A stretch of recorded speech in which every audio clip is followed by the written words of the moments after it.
going to be your kick. The game is on NBC and Peacock, but it is also on this radio station. We are your home for football in this market. We are your home for the NFL in this market. Cowboys, Eagles, Lincoln Financial Field in Philadelphia, Pennsylvania, an NFC East battle. See what Dallas looks like without Micah Parsons. Philly among the favorites to win the Super Bowl, as they did a year ago, but not the favorite. We'll talk some NFL football on the show today. The NFL returns to Sao Paulo, Brazil tomorrow night, where the Kansas City Chiefs take their act on the road to take on the Los Angeles Chargers. And then a full slate of Sunday games, including Throw Rogan himself. Aaron Rodgers is back at MetLife to take on the Jets. We've got a great Sunday night game between the two betting favorites to win the Super Bowl this year. The Baltimore Ravens are up at Orchard Park at Highmark Stadium to take on the Buffalo Bills. And your first week of NFL action culminates in a Monday night game between the Vikings and the Bears at Soldier Field in Chicago. The debut of J.J. McCarthy under center for Minnesota, year 2 for Caleb Williams under center for the Bears. So NFL football is back. Hopefully you're as excited as we are here on the station, as we will have all the biggest NFL games from week 1 all the way to the Super Bowl here on ESPN 700. So keep that in mind. One day closer to college football beginning for week 2. We'll talk college football on the show today. Of course, we'll get you ready for all the local games. The Big 12 is on notice this week, in my opinion. I'll tell you why. And we've got a lot of very interesting storylines. We're not going to learn anything, I don't think, about the University of Utah that we didn't learn last week. It is a massive spread. Utah will more or less roll over Cal Poly, just get the starters on ice, make sure everybody's healthy, and continue that forward trajectory. We've got 4 college football games tomorrow, and then a bunch of big games in the Big 12. There's some sneaky games on paper. This is not like next weekend is pretty wild as it pertains to what we're going to see with the national slate. This weekend is a little more tempered than it was last weekend, where we had 3 games between 2 teams in the top 10. But we have some good rivalry games in the Big 12. We have some big non-con opportunities for Big 12 teams. It hasn't gone well so far for the Big 12 trying to show themselves on a national stage. So get you ready for the weekend ahead in college football, week 2. Technically week 2, of course, it's the 3rd weekend if you include week 0. We'll continue to monitor a really weird story out of pro basketball with the Clippers and Kawhi Leonard. It's if you've been reading into this, or if you listen to Pablo Torre's podcast, it's pretty wild. And now there are a lot of people that believe Pablo Torre is about to turn his attention elsewhere, maybe with the New York Knicks and Jalen Brunson.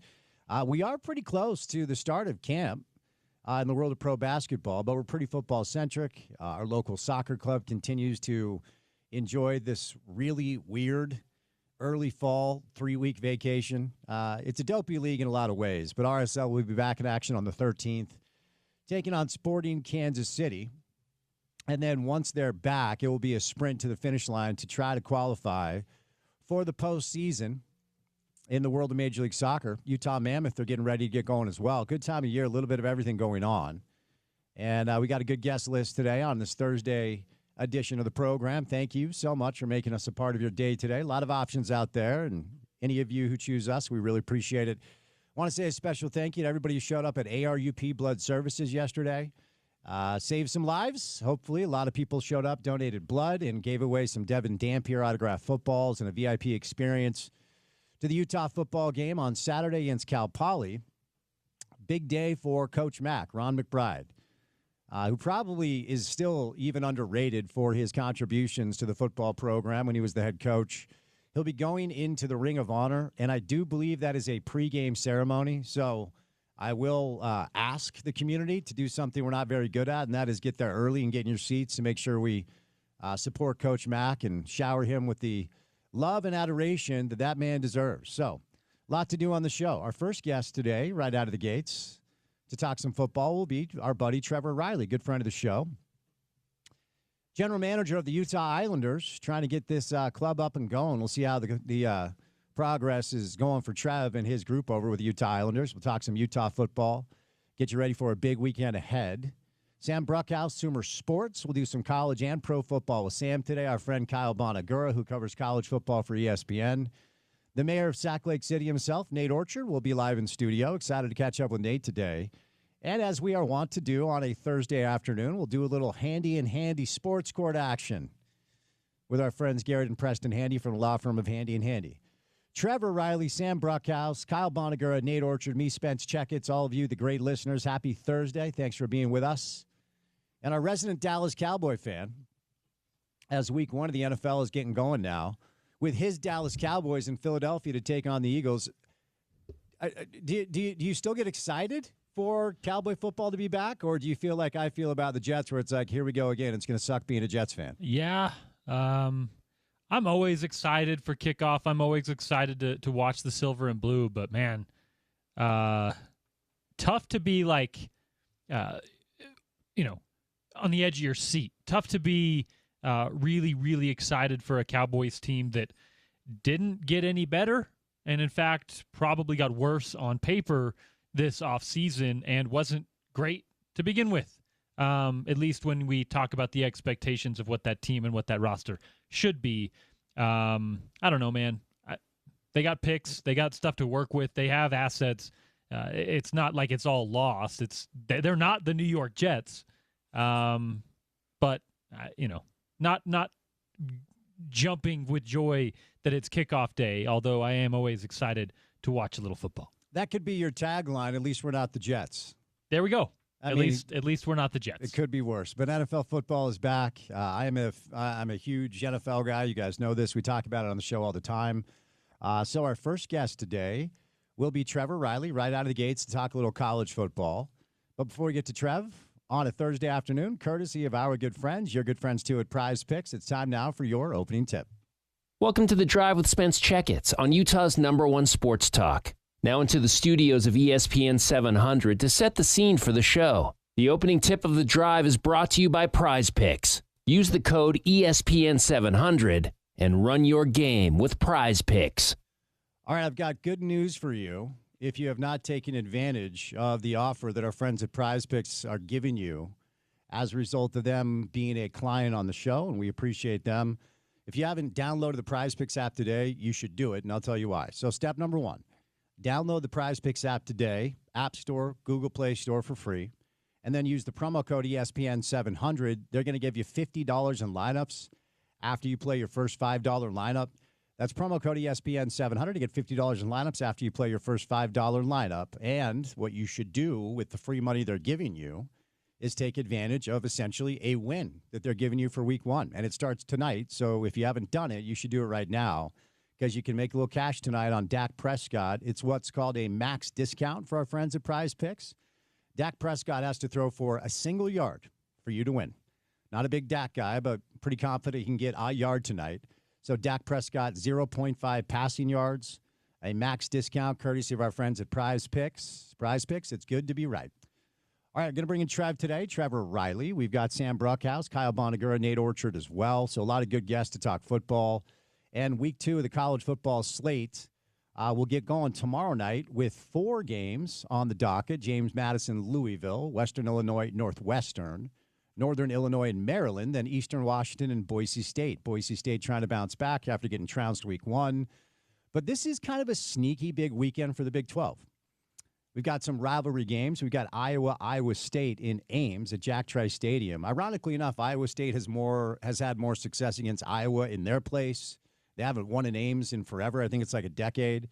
So Iowa State has looked really, really good so far in a couple of different games. A lot of people think Iowa State should be the favorite to win the Big 12 after a couple of games. If Iowa State can beat Iowa in Ames in that rivalry game, I think it's probably safe to say that they will have gotten out to what I'll call an early lead in the race for the Big 12 championship, and that's only because the sample size for some of the other competitors not big enough, namely the University of Utah, and we all believe that after that statement at the Rose Bowl a week ago, Utah should be in the conversation as a Tier 1 Big 12 team, and I believe that they are.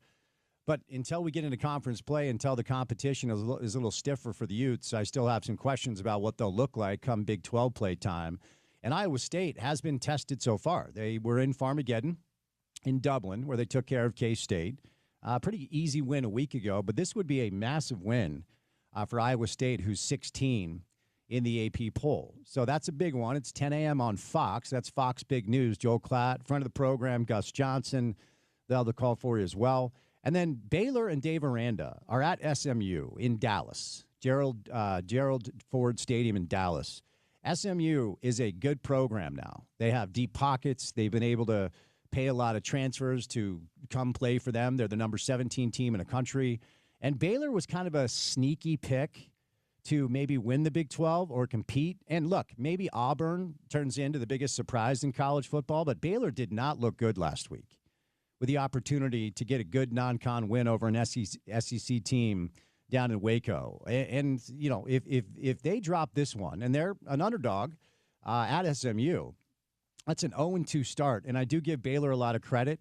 And look, this wasn't necessarily calculated. When these games are scheduled, 4, 5, 6, 7 years ago, you don't know what these teams are going to be.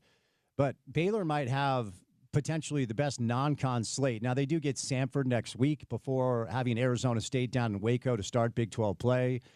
But between Auburn and SMU, 2 of the 3 non-con games, those are 2 stiff challenges with 2 good teams. I don't know how good Auburn is, but they were much better than Baylor a week ago.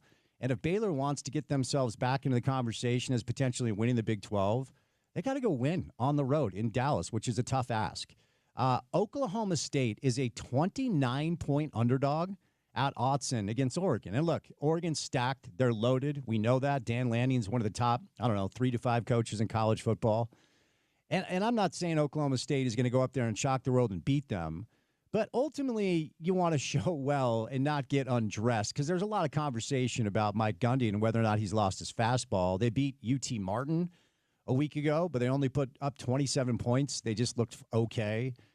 So another non-con opportunity for a Big 12 team that I think has a lot of questions to answer. All right, Kansas, border war, Kansas, Mizzou. Missouri has an excellent defense, one of the better defenses in the SEC. 9 returning players from a year ago. A couple of them could have gone to the NFL draft. They elected to come back. They smoked Central Arkansas 61-6 last week, a game, one of these exhibition games we're not going to learn anything about. Kansas so far probably isn't talked about enough because the Jalen Daniels kid has looked really, really good. Now, it's been Fresno State and Wagner, but at least Fresno State is a somewhat respectable football program. Daniels has looked really good over the course of the first couple of games. 31 points, 46 points. He's got good weapons. The backfield has looked good. And Kansas had a sneaky good year last year. BYU fans know that. And with a quarterback like Daniels, who has so much experience, juxtaposed to a lot of the other transfers who haven't looked very good so far, if Kansas is able to get this done in Mizzou, in Columbia, at Memorial Stadium, we're going to have to start talking about Kansas a little bit differently. So the Big 12 is really on watch this week. Colorado has Delaware. They're going to smoke them in Boulder. West Virginia is on the road at Ohio. Ohio gave Rutgers all they wanted last week. West Virginia, I think, is only a 3-point favorite.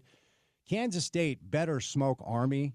Like, if there's one Big 12 contender early on that really hasn't shown that they belong in Tier 1, I would say it's K-State. Obviously, losing Farmageddon. And look, I don't want to disrespect North Dakota. I mean, that's an excellent program, but K-State at home survived by the skin of their teeth to just get that one done. So they have some questions to answer, I think, maybe as much, if not more so, than any other Big 12 contender early on. Arizona State, big one. Starkville, Mississippi State. That's another non-con opportunity. The bottom line is the Big 12 so far in non-con has not looked great, hasn't shown well. This weekend is a chance for them to kind of change that narrative. Obviously, if you're a Utah fan, if you're a Big 12 fan, a BYU fan, what have you, you want these teams to show well, so if you go into their place and beat them, it looks better on your resume. It's pretty simple. So BYU, Stanford, we've got Utah, of course, Cal Poly, 4 o'clock. It's the home opener for the Utes at Rice-Eccles Stadium. Tough one for Bronco Mendenhall and the Aggies. They're on the road to take on Texas A&M. I want to tell you about my friends at Advanced Window Products. It's Utah's #1 window replacement company. Nate Orchard, our guy, friend of the program, is going to stop by later. Jake Weber.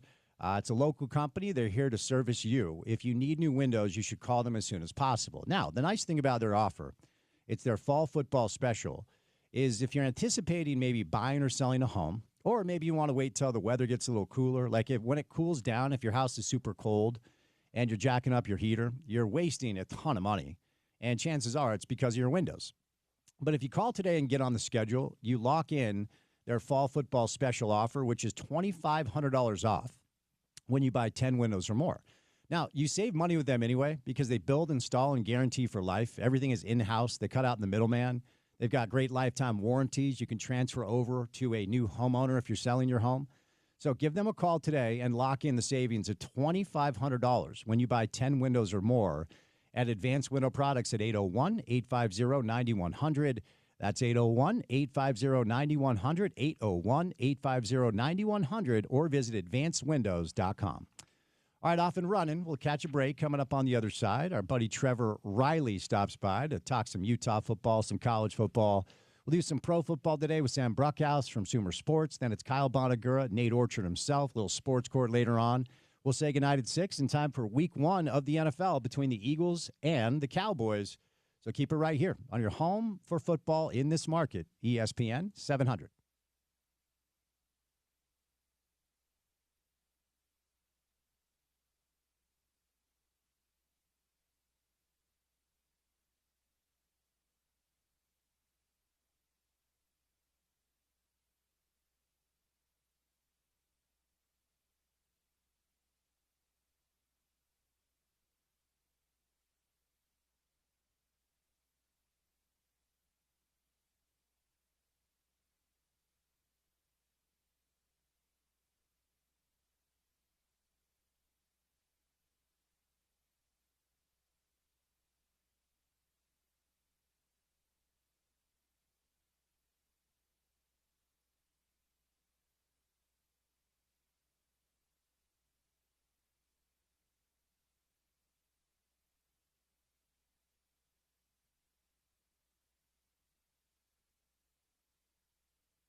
So I misspoke earlier.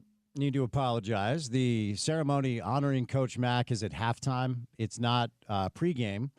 But get there early for the pregame. They're going to have a flyover of F-35s from Hill Air Force Base. National Anthem 345. If you have not downloaded the Utah 360 app, I would encourage you to do that. It's your one-stop shop for all things game day with the information. Halftime, let's make sure we're in our seats to honor Coach Mack. I will start things off on a Thursday afternoon with one of our favorites. I'm a little disappointed I'm not looking across from me and seeing a fur coat or a tank top or something on Trevor Riley, who joins us via the telephone. Where are you at, young man? Why are you not across from me today? I should be. I've been taking care of some stuff at home, some Islander business. But, yeah, I wish I was, Spence. I wish I was there with you. Well, always enjoy having you in, but I'll take you over the phone for sure. Since you were vision, Trev, it didn't even look like a fair fight. So my first question out of the gates about that game is how good do you think Utah is after watching them up close, and how stout of a challenge, if at all, was UCLA for them a week ago? I just think that from the top to bottom, they got out-coached. I'm talking about UCLA. They got out-efforted. I think they got out-manned, man-to-man defense especially. And they got out-programmed, really. I think the only issue we had is a little bit of special team stuff, but that'll be cleaned up. And then we need to do a better job of open field tackling. I think that's the big thing going forward is when we have great athletes in space, we got to get them down. And that's always been the thing with Utah is how are we doing against great athletes. That quarterback for UCLA, I'll tell you what, if they get him some weapons around there, he really is a great athlete, and he's got size. So I thought it was an overall dominating performance from top to bottom. Interesting you point out the tackling. It's something Coach Witt and Morgan talked about last year, something they need to clean up. And you just wouldn't think that Utah defense or Utah football team would ever have issues with open field tackling. Obviously, you made your living on that side of the football. So what do you do about that? How do you coach that up to make sure it's cleaner? I think that when you're going against great athletes, it's gang tackling. So if you go back and watch the tape, taking some better angles. I think when guys have a tremendous amount of speed or burst like Nico did, you want to take the angle where the guys behind you can always can get him. If you try to tackle a guy all on your own, it gets a little difficult because it's like when I was on the punt team or kickoff team in the NFL, they'd say, listen, you're not going to tackle Devin Hester one-on-one. Just run down, don't break down, take a good angle on him, right? And what you want to do is get the guy to stop his feet.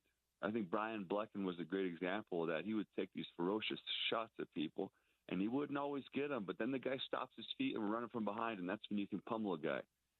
So you want to see a more gang tackling atmosphere, but I think that it's going to, that comes to time. We didn't tackle a whole lot in camp from what I understand, kind of a health thing. But there's going to be some great athletes in the Big 12, so that'll be something to look at going forward. How do we tackle in the open field?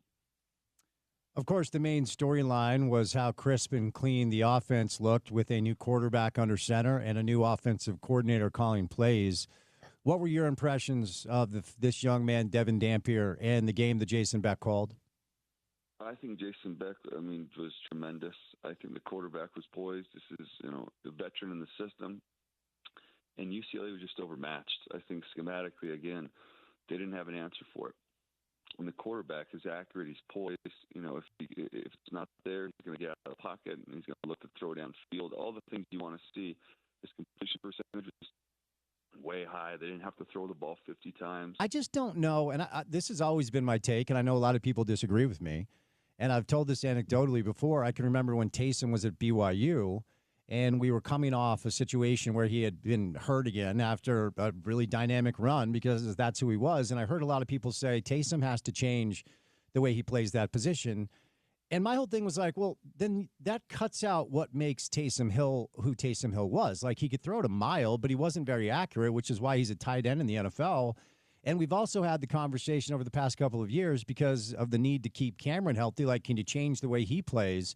And if there's anything that just made me a little bit concerned, and of course this is a lot of PTSD based off of the quarterbacks unable to stay healthy at Utah the past couple of years, was when he took off, oftentimes he did get hit, and a couple of times when he decided to slide, the slide looked kind of awkward as well. Priority number one, Trev, has to be keeping four on ice and healthy. Can you really change the way a player plays? And if you do you take away what makes him dynamic? I think that running the football is going to be a huge help for him. They got a lot of play action in almost all their stuff. And so if you can continue to keep those linebackers and DBs on their heels, the ball should come out quicker. The running game really sets up everything in that offense. I know that it seems like we're throwing the ball a lot, but really they're trying to get downhill on you. They want to spread you out and attack you on angles. And so as you can keep that guy in the pocket, okay, deliver the ball on time, the run game really sets all that up in that spread offense. Because now you're having to guess all the time. And it's the old adage, is it a run or a pass? I know that sounds real elementary, but really when you think about a quarterback, you don't want him outside the pocket. The common thing with those guys you mentioned with Cam and with Taysom, they'll get out of there and run, man. And maybe after the first or second read, this guy is not a fullback, right? He's more of a receiver playing quarterback. Those other guys are running backs, especially Taysom.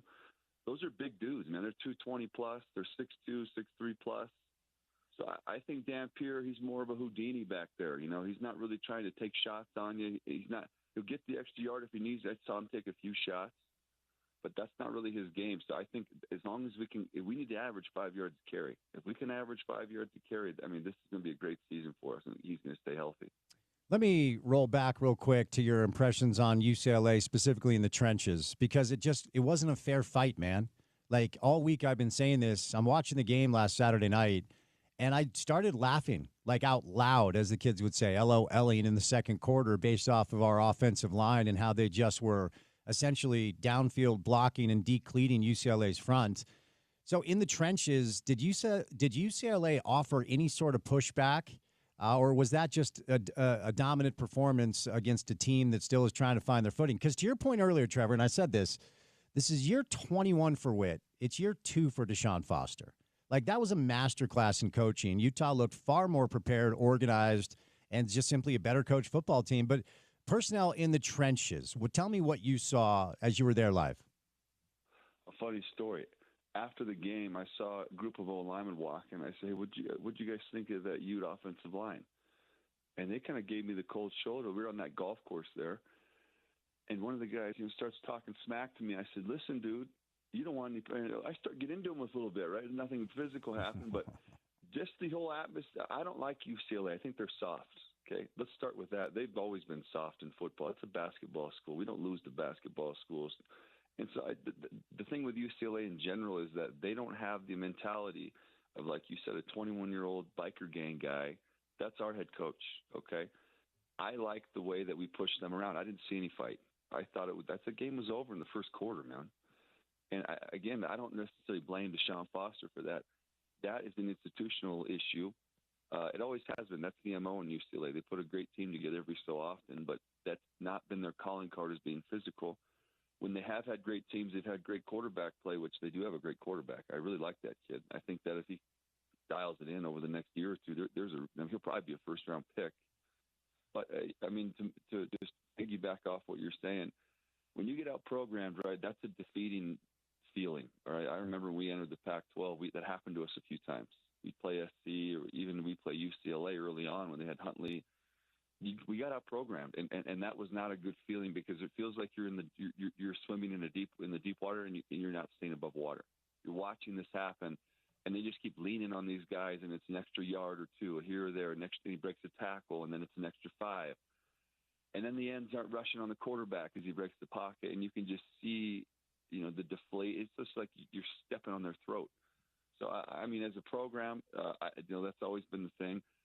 It was very, very nice to see the game taken care of very quickly. And I think that we talked about all those things, last week, how good our offensive line is, how good our quarterback's going to be. It all was right there in the scouting report played out right in front of us.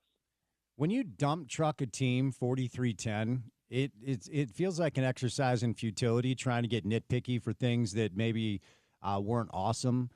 Are you concerned at all that the longest play by the offense was a 36-yard pass from Devin to Tobias Merriweather? There just wasn't a lot of dynamic, big chunk plays. But again, they didn't need it. And, maybe out of necessity, you look to, be a little bit more dynamic with bigger chunk plays. But any concern with that at all? We had three local players, and I say local, three local players going both ways. Jackson Benning went both ways. He was a walk-on from Olympus. Lander Barton, and my man Smith Snowden. That to me is you got out programmed, right? You got out coached, and it's a little concerning, right? We got to have those guys go both ways to get that spark, especially Smith Snowden. He's dynamic with the ball in his hands. Again, though, why give all your cards up? Why show your hand if you don't have to? And once the game was in hand, right, the game plan as a coach kind of shifts from, hey, let's just keep on the gas and keep going forward. But yeah, plays down the field. Spence, you've been watching the Utes longer than me. That's always been the issue. Right? You ever go back to McBride? That's always been the issue. Can we make those dynamic plays? I think we will. I really think we will. I think one of these receivers, 18, or even these guys going both ways, are going to separate themselves down the field. But yeah, that is the concern. Always has been. That's why we have three guys going both ways, is that Coach Witt wants to make sure that's not an issue this year, and I respect that. Would you have liked to play both sides of the ball? I would imagine at some point you played offense during your football life, yeah? I didn't come off the field in high school. I had one rep in college, and it was on PAT. I was supposed to go for two, and I had the look, and my left guard gets blown up by a guy named Will Sutton, and I got TFL. That was the end of my offense. But yeah, I could have been a tight end. I had a few offers. Tennessee wanted me to play there, and I'm more of a defensive guy. Offense is much harder to coach and more boring to play, in my opinion, unless you're playing quarterback or running back. What position did you play in high school on offense? Were you tight end? I was a tight end, and I had a great offensive coordinator, a guy named Dave Lay. He was the coordinator at Colorado State, and he famously gave Urban Meyer his first job as a GA. So he's a real serious person, and he thought I should have been an offensive player, but it worked out for me. But again, if you're a young kid and you kind of have ADHD, or you just you want the ball but you're not getting it, play defense. I have a big, tall guy on our team. He's a tight end. We switched him over to the end, and I said, dude, it's a lot better over here. You get to play every snap. You might get 2 or 3 catches on offense. So, as I see those guys going both ways, it isn't that hard, especially if you're catching the ball. We got 2 guys who scored, Smith, Snowden, and Barton. I'm very impressed with Coach Witt, man. I know he's been doing both way stuff since Weddle, but it's a treat to see 3 guys. I don't know if anybody's doing that in the country. It's pretty amazing. Now tell me this, because to your point, it wasn't just that we saw them; it's that it worked and it was productive. And Smith with a touchdown run where he made a few different people miss near the goal line. It was an excellent run, and then obviously Lander gets his touchdown catch. You mentioned Jackson Benny, who had a catch as well. Because it looked so productive and so good, could we see more of it? Coach Witt, after the game, talked about a pitch count to make sure, because the other side of this, Trev, and I want you to talk about this too, obviously Lander and Smith specifically are very important to Morgan's unit as well. But Morgan on my show said it 2 weeks ago, and Coach Witt has said it as well. We just want our best athletes in the right spot to be making plays based off of how productive it was. Do you think maybe that pitch count could be upped a little bit? I think so. I think defense is a lot. You can hide guys on defense. It's hard to hide guys on offense. If you have a glaring thing over there, right, you can get exposed at times, especially on the line. But I don't see the issue with it. When I was at Colorado, we rode a guy all the way to the Heisman, and I wasn't on that squad the year he won it, but the first 3 years of his career, I'm talking about Travis Hunter. He carried us, man. And so when you see guys that maybe aren't up to that caliber, but, Smith Snowden's pretty dynamic, okay? With that one carry he had where he took that sweep and he makes 2 or 3 guys miss and cuts it back, that's stuff you don't see from regular guys. They're not able to do that. And so it almost is like, you remember Sione Vaki? He ended up playing more offense towards the end of the season because of a necessity. It could happen. Those guys are so valuable that carry the football, and you make a guy miss. We've been talking about tackling today. When you can make the first guy miss, whether it be running him over or just making him miss and gain an extra 4 to 5 yards, that's a huge thing. That adds up. You over 10, 15 carries, right, or touches, all of a sudden, right, like the Zach Moss effect, you got an extra 50 to 100 yards, and now you're winning the football game. So another dynamic, and this will be the last question I ask you about UCLA, then we'll move over to Saturday. Got a couple of thoughts and questions, certainly that I want to run by you. But one of the things we were curious about is what the running back distribution would look like, both snap count and carries. Wayshawn gets 11 carries for 62, 5.6 per. He did put it on the deck once, and immediately was benched, and that's kind of how it goes. And Nakari got 16 carries, so 5 more carries than Wayshawn. 61 yards, 3.8 yards per carry. Also scored a touchdown. Devin himself had 16. So talk to me about that backfield situation, how you saw it work out, and do you think that's kind of going to be in lockstep with what we see moving forward? When you're running an up-tempo offense, that position, right, that and the receivers, they rotate pretty often. And you have to because you're running so fast, you're on the ball. And so when you get in a series, right, you might take the whole series, especially if you're completing the ball or if you're gaining positive yardage and you're not huddling. That's going to continue. You're going to see that where it's going to be a pretty split thing, right? It's hard to get a guy 50 carries anymore or 40 carries, and Utes would love to run the ball 40, 50 times a game. They'd love to do that. I don't know if that's going to happen every week, but when you have that type of situation, let's say the quarterback takes 5 of those, right? Now you got 35 carries, you got to split up. It's probably going to be a 2-man horse. And I wouldn't even I could imagine a third guy showing up here as the season continues. Spence, as you know, very rarely does a guy make it through the whole season. And when you're running that many plays, they're trying to get in 80 plus plays a game. It's just a pitch count on that side too. So I'm excited for that room. Okay, that position has always been a hallmark for this team and this program. So I'm looking at that position specifically to carry us to the first 4 or 5 weeks of the season. What are the pitfalls and roadblocks and dangers of preparing for a game? And all due respect to Cal Poly, I'm not trying to be disrespectful to Utah's opponent, but Utah's favored by 1 million. I think it's going to look a lot like BYU Portland State did a week ago. Maybe a little bit of a feeling out process over the first 6-7 minutes, and then boom, I think the floodgates will open, and I think Utah's going to win by 1 million. So when it comes to being at the Rose Bowl a week ago, Big Ten team in their stadium, Fox, the main broadcast, even though it was a little bit later at night, a lot of people watching that to finish their college football weekend, and you go curb stomp the Bruins. What are the challenges of practicing and preparing this week for an opponent that everybody knows isn't really going to be that much of a challenge? Well, based off of just everything went by the book, you'd like to have your starters out probably by the end of the second quarter. So with that being said, it becomes a game of how are my backups doing?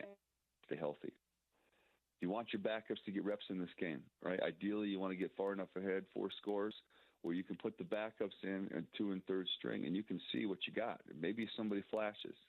These are always the type of games where somebody might flash that you didn't think was going to flash when the lights come on. And that's a good thing to watch, right? For fans, that should be something we're looking for, especially in the second half. Do any of these backup guys that get in the game? We hope that's the case, by the way, right? We don't want to get too far ahead of ourselves, but we hope that's the case. I'm looking especially at the receiver position, right? I'm looking at the DB. I'm looking at the D-line. We put maybe a freshman. I like 91, Doug Kafusi's kid. I don't know what number he is in, but I want to see that guy, right? He played a little bit last week. So there's some young guys that we have that are pretty heralded. I want to make sure everybody stays healthy, if I'm running the team, and I want to see if these young guys flash it all so we can add some depth to that team going forward. It will be a big day. Of course, it's the home opener, which is always fun, no matter what the opponent is. The forecast looks great. At halftime, Trev, Coach Mack will be inducted into the Ring of Honor. I just wonder, as an alum, somebody who played at Utah, what does Ron McBride mean to Utah football?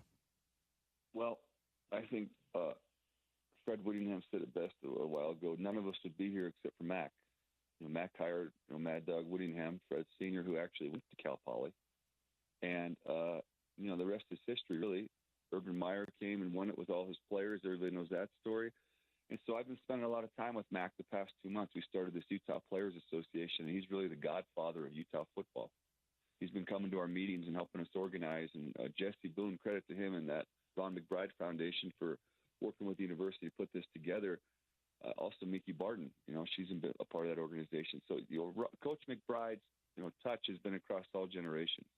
I think him coming in here in the 80s, and again, Spence, I wasn't a youth fan back then. I wasn't even born when they hired him. But just hearing the stories about some of these ex-players, and we have these meetings, and some of the, it's old school, but they love the guy. They treat him like the godfather. I see him, I always kiss the ring, jokingly, but no, really he is. He's the godfather of Utah football around here. And we all don't know how much longer he has left. His health's been in poor condition. We all hope for the best. But I think it's long overdue. And obviously, there's a couple other coaches that are up next, Urban and Coach Witt. So we're all excited to be there. All the alumni, if you're listening, We're having a tailgate, and if you played for Coach McBride, I think they're going to be on the field with him at halftime at the ceremony. So I'm looking forward to it, man. I think it's a bright spot in a game that should be we should be drubbing them, but I think it'll be a huge bright spot, and it's well overdue. All right, last thing, I'll set you loose.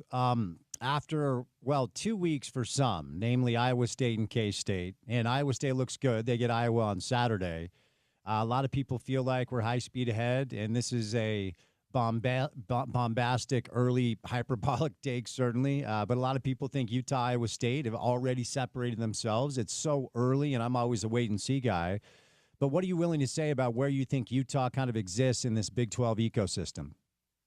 I think if we're healthy, we don't lose. We should win out in that conference. On paper, we got the best roster in the conference, and we got a quarterback who's seasoned. Okay, so and our coach is the best. I see us, maybe one loss, but I see us running the table. And I know that sounds real optimistic, but again, it's the biggest team I've ever seen. We're talking about the offensive line, especially. They're huge. Even the receivers, huge, big boys. So I'm looking forward for us to just, this is the year we want everything to fall in place. We're going to stay healthy, and we're going to manifest this, Spence. We're going to stay healthy, right? We're going to stay on schedule on offense, and we're going to tackle well on defense. And I don't think there's a reason why we should lose a football game in this conference. I think the run Arizona State made last year, they got a great quarterback. They had a terrific running back last year. Credit to Troy Taylor for training him and Jeremy LePan and co at Sacramento State. But we had about 50, 60 new guys on the roster, and we got this QB who's the real deal. I'm optimistic, as are the rest of the youth and the Ute Nation, that we should win every game. I think we'll be favored almost every single game we play this year. Like the confidence, Trev, and certainly after 1 week with a showing like that, a lot of people are with you. What do you want our listeners to know about what's on tap with the Utah Islanders? Just know this: we're recruiting our rear ends off. We got a few local games coming up. We got a team from Ogden and a team from St. George we're playing, but this is a recruiting pitch. If you got talent and you're getting to graduate high school and you don't got anywhere to go, we want you. Or if you do have somewhere to go, we want to recruit you. But we'll be on the recruiting trail here shortly, and we got a great staff. And junior college football is in Salt Lake County, baby. It's a new day. Trev, you're the man. Appreciate the time and the perspective as always, and hope to see you in studio soon. Okay. All right, guys. Have a great weekend. All right. And great Trevor Riley, University of Utah home opener coming up on Saturday against Cal Poly. Be there early and be loud. They're asking you to be in your seats by about 3:15. They're going to have a flyover of a couple of F-35s from Hill Air Force Base. National anthem's going to be at 3:45. And then at halftime, legendary wide receiver Roy Jefferson and, of course, Coach Mack himself will become the second and third inductees into the Utah Football Ring of Honor during a halftime ceremony. They join, of course, Alex Smith, who was the inaugural member inducted last year. All right, we'll talk more football with Sam Bruckhouse coming up on the other side. We also have Kyle Bonagura and Nate Orchard on the show a little bit later. Let me tell you about my friends at IFA Country Stores. With IFA's Step 4 Fall and Winter Lawn Food, you'll get stronger roots now and an early green up next spring. It's the ultimate lawn owner power move. More can be found at your local IFA or online at ifa.coop. 1 hour down, 3 hours to go on this beautiful Thursday afternoon. It's good to have you with us right here on ESPN 700.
Our buddy Kyle Bonagura is going to stop by. He covers college football for ESPN. Nate Orchard, mayor of Sac Lake City, still the single-season record holder for the Utes and longtime NFL vet as well. Do a little sports court on the show today, and then we will say goodnight at 6 and then send you to coverage of the first game of the NFL season. You made it. Cowboys-Eagles tonight. Our next guest, consistent friend of the show, our buddy from Sumer Sports. It's Sam Bruckhouse on a game day Thursday. Sam, happy Thursday. How are you, buddy? Man, I'm getting geared up. I already got texts flowing in, people giving me takes about Eagles, Cowboys coming up on this lovely Thursday evening. I'm excited. So am I, man. So let's start there. What are you expecting to see tonight? Of course, a lot of question marks on the Cowboys side of things. Philly's not the favorite to win the Super Bowl, but they're one of the top 4 teams that Vegas likes. It's going to be a 6:20 Mountain Time kick here in the Mountain Time Zone on our station. What are you expecting to see tonight, first game of the NFL season? So I think especially in the wake of the Micah Parsons trade, I think a lot of people are leaning that this could be an Eagles blowout. The first thing to check to feel if that is possible is the Eagles secondary. We had news that Andrew Makuba struggling with injury. They're going to go with the more veteran safety. And then the cornerback position is also going to be a more veteran position. Remember, 2 years ago, that defense was really struggling all year. The primary point of contact for that struggling defense was the cornerback position. They were able to shore it up by drafting Quinyon Mitchell last year. Darius Slay had an excellent year as well. And then Cooper DeJean at the nickel position. But now they have big questions. They rolled through 3 or 4 cornerbacks throughout camp. I think especially given they're going up against one of the best wide receivers in the league, CeeDee Lamb, and another excellent wide receiver in George Pickens, the Cowboys could get up on them there. I think that is the initial thing I want to see is how that Eagles secondary handles that prolific Cowboys passing offense. Since you brought it up, Sam, last time you joined us, and, you know, I'm one of the I'm a sports talk radio host that has no problem admitting when I'm wrong. I know that's rare in our business because I'm wrong a lot. But last time you joined us, I asked you a question about Parsons, and my whole take was my opinion is usually things like this get sorted out prior to game starting. It did for Terry McLaurin. It did for Trey Hendrickson, and I thought it would for Micah Parsons. But since you and I last spoke, that transaction took place. What was your reaction when you heard the news about the deal between the Packers and the Cowboys? So there's some funny bits to this. Me and my co-host of the Super Sports Show, which you can find wherever podcasts are found or the visual product on YouTube at Sumer Sports, had a little friendly wager about when Parsons would sign. I said it was going to be last Thursday. She thought it was going to be today. And sure enough, he did sign last Thursday. But I came on your show and virtually guaranteed that he would be a Cowboy. He goes ahead and gets traded to the Packers. I have a lot of questions about this. I think there has to be something off the field between Jerry Jones, Dave Magletta, the Athletes First representative for Micah Parsons and Micah Parsons that allowed this to go down. But I also wonder if the Packers just weren't willing to pay substantially more than everyone else in the National Football League. You look at the impacts of this contract.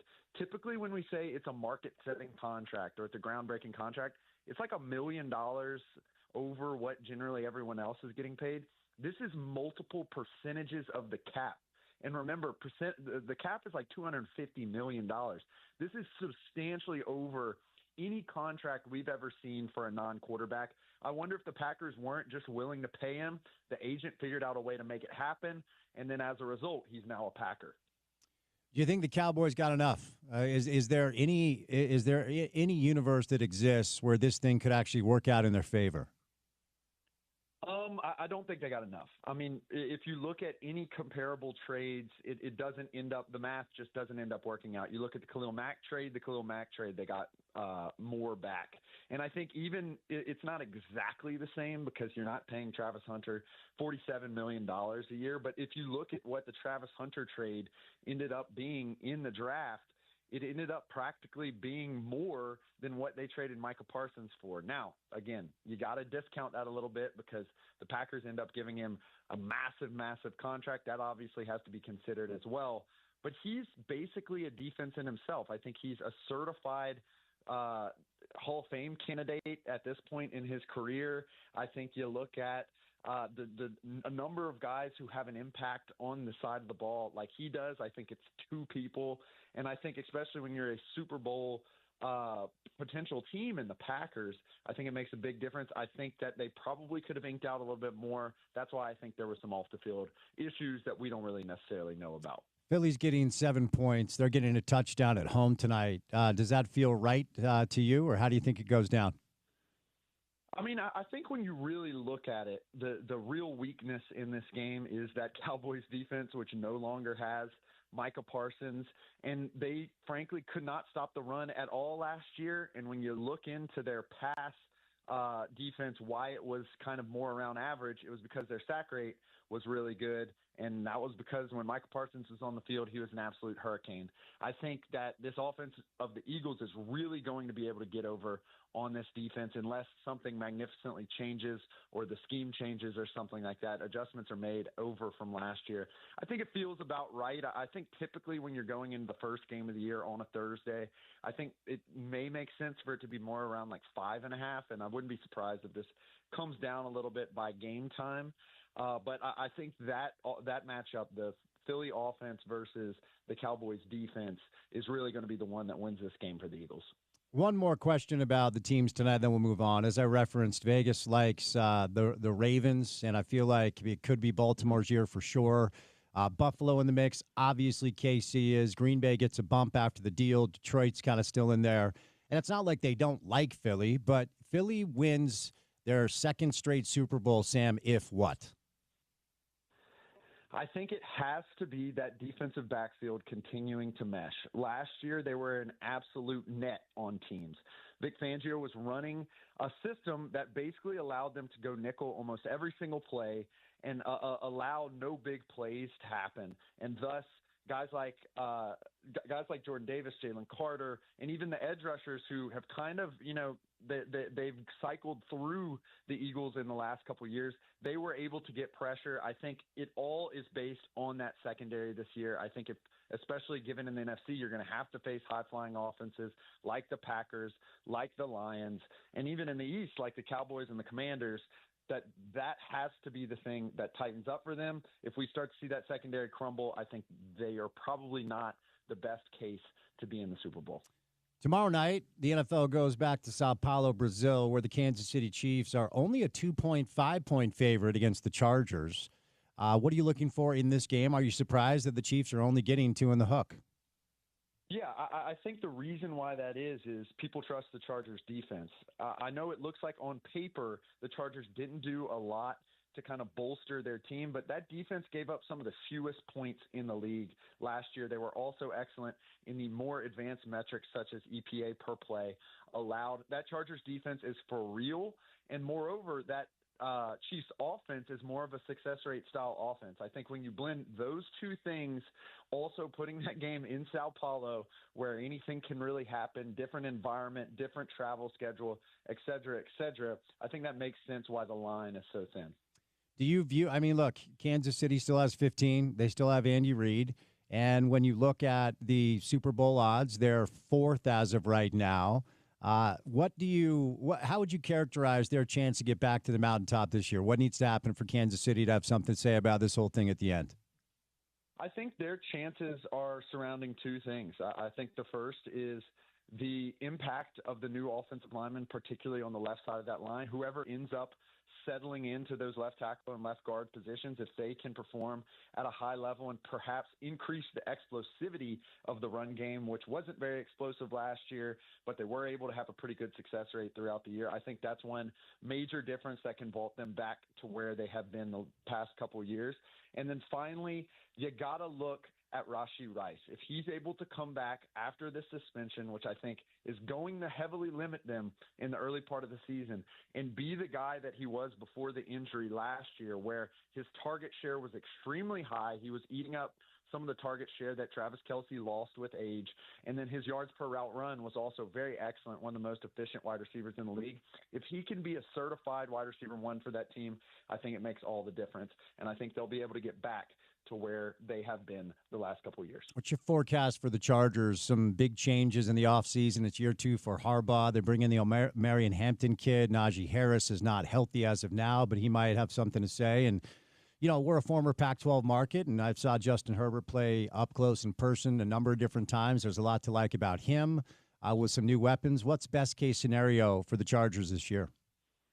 I think this team, despite not having a lot of changes, is still set for success. It starts with the coach, Jim Harbaugh, obviously, who has done nothing but win in his career. And it starts with Justin Herbert, who I think is certifiably a top 5 to 7 quarterback in this league. I expect great things from him. And moreover, I expect growth from Ladd McConkey. I think if we see his utilization rate go up within the offense to something like 25% to 27%, that means a lot more space for other people to grow, other people to act, including the rookie Marion Hampton.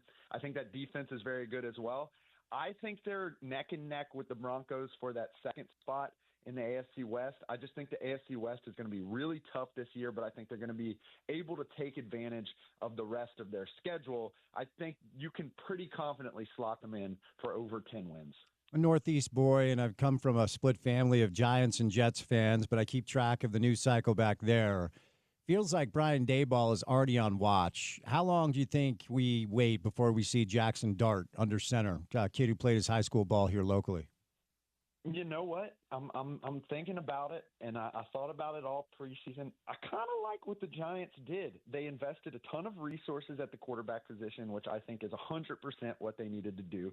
They continued building what was actually one of the better front sevens in the league on defense by adding Abdul Carter. And you look at the preseason statistics, obviously not the best case, not the best signifier for what's going to happen in the real season, but you look at what those quarterbacks and how they were able to gel with the wide receivers. They were all at the top of some of our advanced metrics. And I think if they're able to carry over at least a little bit of that, they may actually be able to compete. I think the AFC East is going to be very competitive this year. I think they're going to be able to compete a little bit better behind production from their star wide receiver, Malik Neighbors. And I wonder if this team can't get close to 500 by the time the year is all said and done, particularly given that they really have 3 good pass rushers, 4 really, Dexter Lawrence, Brian Burns, Kevon Thibodeau, and Abdul Carter. I think that's going to cause problems for teams in this league. Dan Orlovsky earlier on ESPN picked Jordan Love to win the MVP award, which, and look, Jordan played his college ball here. He's a local kid. There's a lot to like, certainly, about Jordan Love. I referenced after the Parsons trade, their Super Bowl odds shot up. They're not one of the top 3 or 4, but I believe they're 6. They're kind of the top of the second tier. They see Detroit coming up on Sunday. Obviously, Detroit's replacing coordinators.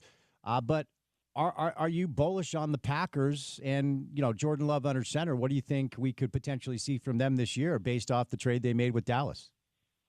My kind of take here is that I think that we could see a flip-flop of where the Packers win the NFC North and the Lions actually end up being the NFC contender to get into the Super Bowl, or the flip-flop, the Lions actually win the division and the Packers. I think these, outside of the Eagles, are the class of the NFC this year. I think you look at what Jordan Love does, and an interesting exercise we kind of do amongst our data scientists and our film analysts is we kind of try to track how these players are going to do.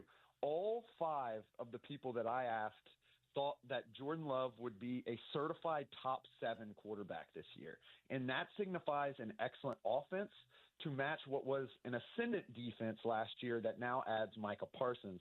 It's going to be really interesting to see what they look like against the Lions. And Lions are bringing back much of the talent that they had last year, including adding Aiden Hutchinson back in the mix, who can cause some problems for Jordan Love. I think this is a primo matchup and one of the few matchups this weekend that actually might tell us about what we might see come, November, December, January. I feel like for the past few years, the Niners have had a Super Bowl caliber roster without a quarterback that necessarily is able to win a Super Bowl. I certainly could be wrong about that, but they had to pay Brock Purdy this offseason. They had to jettison a lot of his pieces, Debo Samuel and others. So it's still a really good roster, really good coach. I don't know what to expect from them this year. We do have a lot of Niner fans in this market. They're at Lumen to take on the Seahawks. But what are you expecting from San Francisco and Brock Purdy specifically this year? I think in specific, you can predict them to be about a 10-win team. I know that they have the easy schedule. I know that when the preseason win totals first came out, they were really at the tippy top around the 11 or 12 win mark, just at the line. But I think they do have a lot of questions, particularly on a rebuilt defense that adds obviously Nick Bosa, but brings in Mykel Williams as well and has some moving pieces in the back. What I'm really interested in, though, Spence, is that I think Brock Purdy could be a very dark horse MVP candidate this year. You look at what happened last year. He had to change his entire game due to the injuries to Christian McCaffrey, Trent Williams, Brandon Ayuk. We saw him go from a player who never scrambled and never had to create on his own to a player that Kyle Shanahan trusted to scramble and trusted to create on his own. The last time we saw that was with Matt Ryan in a Falcons uniform. They ended up going to the Super Bowl. He ended up winning the MVP. I wonder if we don't see that kind of leap from Purdy now that he has an excellent contract in his bag, and now that he has a couple more weapons in his quiver, getting Ricky Pearsall back and healthy, getting Jawan Jennings nice and signed. I wonder if we don't see a progression from him. I think that's what takes them from a 10-win team to a Super Bowl contending team this year. The AFC West, though, very difficult. I think that Seahawks defense could be one of the top 5 in the league. I think the Cardinals are going to be an ascendant team. Already had an excellent offense last year. Obviously, the Rams, a lot of star power and coaching power as well. Due to the move of the Raiders, they're actually the team that geographically is the closest to where we're at now. Of course, new head coach in Pete Carroll, new quarterback in Geno. Amari Cooper announced he's retiring today after it looked like he was going to be reunited with the Raiders. Best case scenario for the Raiders this year, Sam, sounds like what? I think the Raiders are in a real tough position. I think this is a true find out who your guys are year from them. You got a quarterback who you know can sling the ball and at least, hold the offense above water all by himself. We saw him do it with the Seahawks last year. We've never seen him have an immensely efficient season. Geno Smith, we haven't. But I think the tools are in place. I think you have 2 excellent tight ends in Michael Mayer and Brock Bowers. You have Ashton Genty at the running back position. You have an excellent pass rusher in Max Crosby. On the other side, I think this is a building year. I think this is a year where they try to cause lots of problems for the AFC West, and perhaps they lose a couple close games, but I'd be really shocked if there are wildly over 6 or 7 wins. They see the Patriots for week 1, and it feels like there are a lot of people that believe Mike Vrabel and some of the offseason additions and more kind of more reps and experience for Drake May. I'm not going to say has a chance to kind of upset the apple cart, but I think it's safe to say much improved from a year ago with the Pats. Is that fair to say? Yeah, I think the real question here is not necessarily on Drake May's progression, even though obviously that will launch them into another stratosphere. It's really if that defense can return to the form it was 2 years ago. It was a very interesting kind of cycle last year, given that they kept a lot of people who were already on staff and a lot of the defensive personnel who were playing the year prior. Obviously, Christian Barmore gets hurt last year. That causes a lot of problems for them. But they went from one of the best defenses in the league to one of the worst defenses in the league, despite having an all-pro on their team in Christian Gonzalez. If they can at least get back to somewhat of that form, I think this is a different look for the Patriots. In what seems to be a weak division, I really like Miami. I think the Bills are certifiably a Super Bowl candidate, but I think they may be able to get over on some folks. But I am looking closely at that defense, perhaps even more than I'm looking at Drake May. Let's circle back to the Broncos, big picture style. They get the Titans at Mile High. They're a heavy favorite. Of course, the Titans are starting their own journey with a young roster, kind of starting over with Cam Ward. But there are a lot of Bronco fans in our market, adopted team for a lot of NFL fans here. And I feel like for the first time in a number of years, there is actually tangible reasons to feel optimistic about what Denver could be this year and moving forward. Best case scenario for the Broncos, Sam, what do you think? I think the best case scenario is that they're a Super Bowl contending team. I think if there's any team that's going to make the leap here, it's going to be the Broncos. Here's the case. They added multiple defensive pieces to a defense that was already loaded. They basically have all pro level candidates at every single defensive position, from safety to linebacker, cornerback, obviously Pat Surtain, the defensive player of the year, defensive tackle and defensive end, all have all pro level talent somewhere in that room. Offensive line, also all pro talent. Garrett Bowles, Quinn Miners, the all pro from last year. You got multiple all pros at every position except wide receiver and quarterback. And when it comes down to it, if Bo Nix can make a leap from a guy who wasn't just limiting negative plays despite not being very efficient last year to a guy who can both limit negative sacks and interceptions while also making big-time plays, that is what will change them from a team that, was frisky last year, won 10 games, to a team that is winning 13, 14, 15 games and really punishing opponents. Bengals are plus 2,000 in Vegas to win the Super Bowl. That puts them, I believe, at 7th as far as odds go. And it's not a hot take. I've just always been a huge fan of watching Joe Burrow play quarterback. But that 2019 LSU offense, potentially the most entertaining college offense I've ever seen. Obviously, they bring his weapons back. They just need an average offense to – one of the craziest stats I saw, Sam, last year, when they scored 33 or more points, they were 3-4, which is just wild to me. But we know what they have on offense. Do they have enough on defense to ensure that Cincinnati might have something to say about this at the end? I think if you're a believer in regressing to the mean, which is a big thing us data scientists like to talk about, you assume that defense is going to get slightly better, especially given they brought back several pieces. Trey Hendrickson ends up being a $30 million one-year signee to the Bengals. They add Shamar Stewart, a premier talent in the first round at the other end position after losing Sam Hubbard.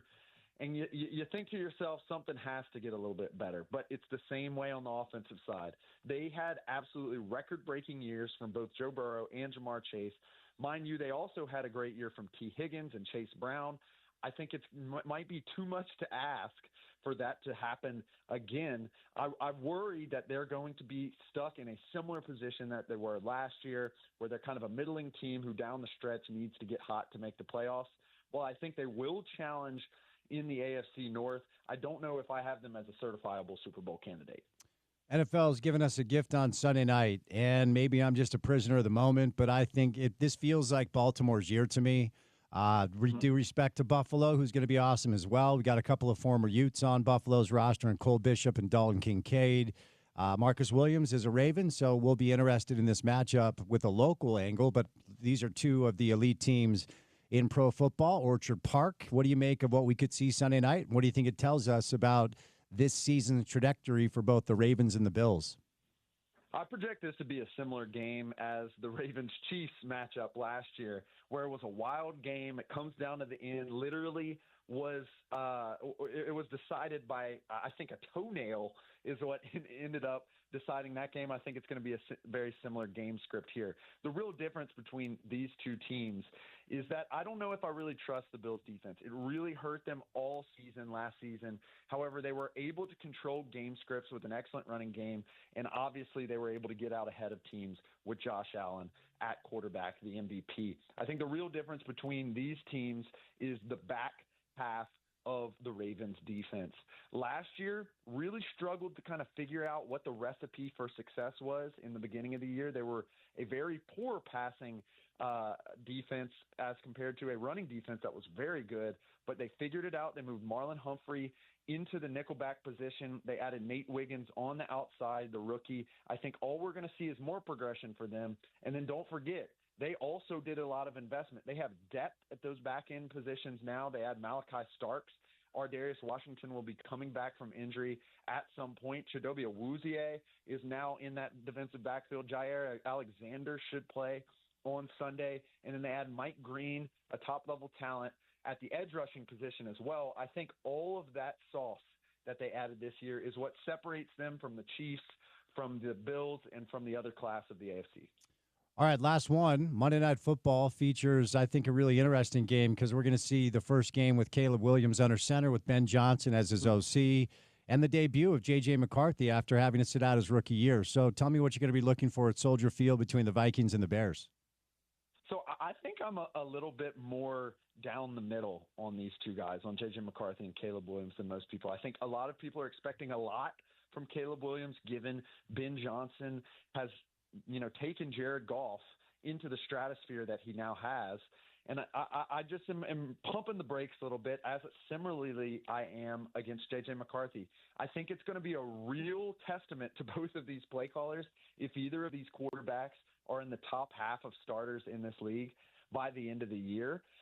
So I'm really interested to see. I think the real difference in this is going to be Brian Flores and going to be that defense.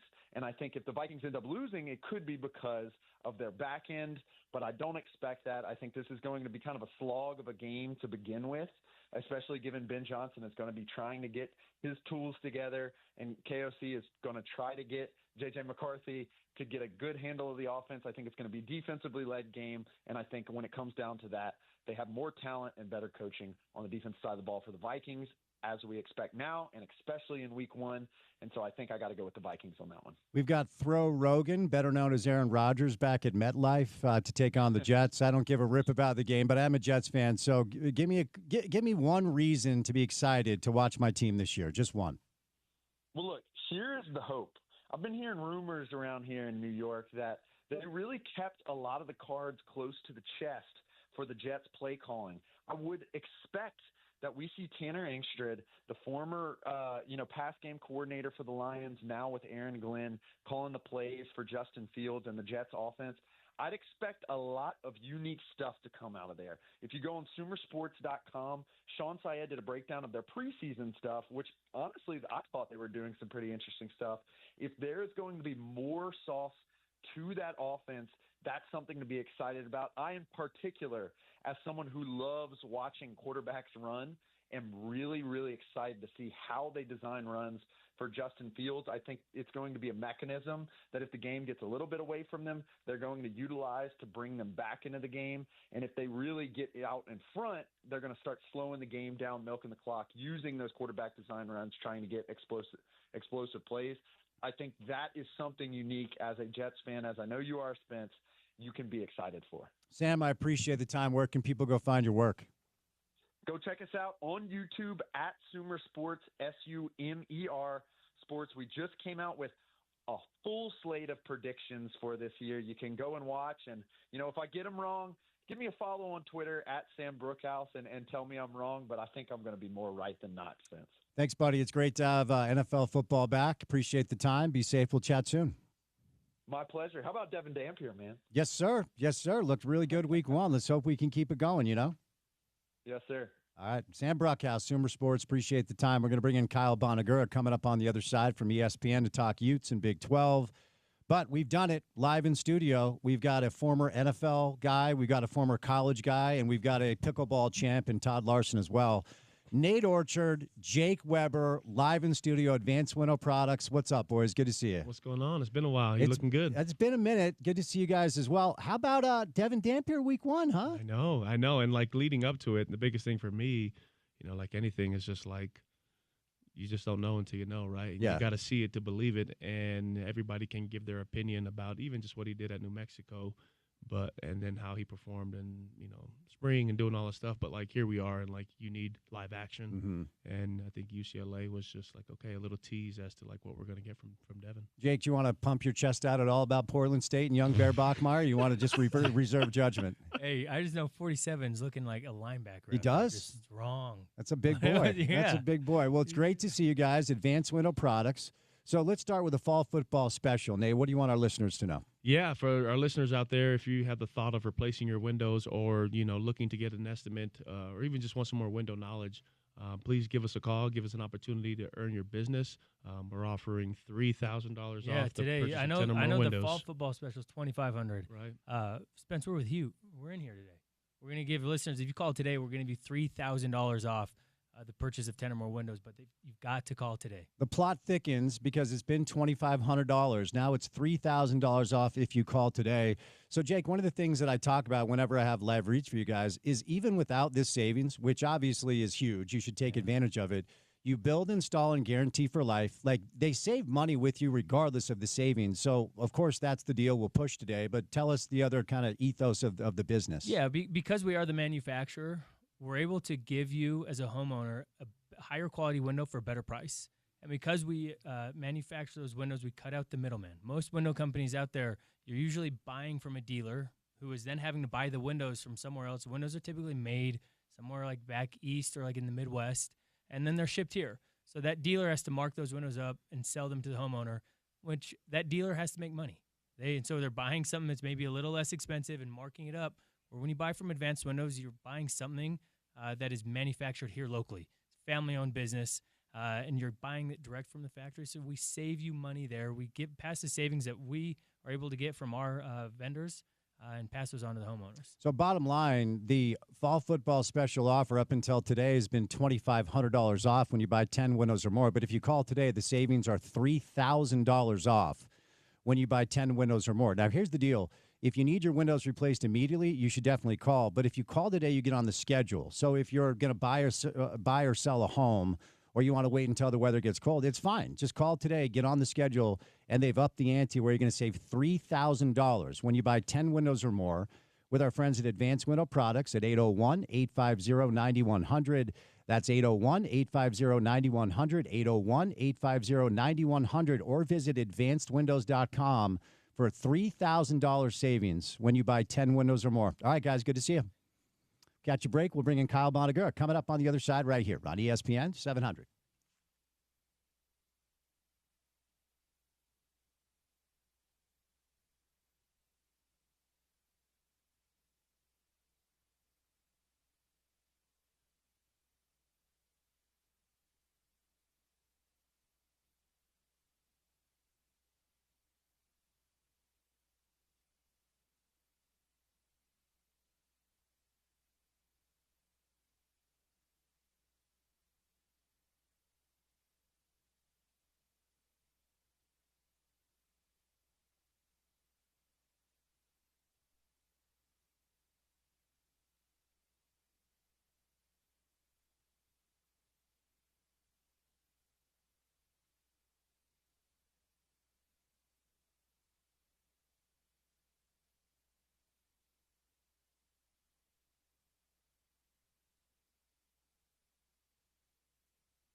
Week 1 of the NFL gets going tonight. We have the we have the Cowboys-Eagles game on our station. When we say goodnight at 6 o'clock, it'll be time for kickoff, 6:20 Mountain Time. Obviously, Week 2, college football. High speed ahead to that. Our next guest covers college football for ESPN. My buddy Kyle Bonagura on a Thursday afternoon. Kyle, happy Thursday. How are you, sir? I'm doing good, Spence. It's getting into a routine. Season's here, made it through the summer, and now we're ready to go. Yes, sir. Yes, sir. Do you get juiced for NFL football? I think a lot of us just kind of put our energy and attention on the things we cover, but NFL's back tonight. Does that move the needle for you at all? It will not. I think I spend so much time on college football every waking hour, it feels like, and so the free time that I do have is certainly not directed towards more football. Occasionally I'll watch the 49ers here in the Bay Area, but other than that, I'm pretty much out of sight, out of mind with the NFL. Fair enough. We will not break down tonight's NFL game. We will talk college football, and I've already buried the lead. And look, I don't know, Kyle, how good UCLA is. They might stink. It's year 21 for Witt. It's year 2 for Deshaun Foster. But for one night, at least at the Rose Bowl, this fan base and this community breathing a massive sigh of relief at what we saw. It was quite a statement as Utah curb stomps UCLA 43-10. What were your takeaways?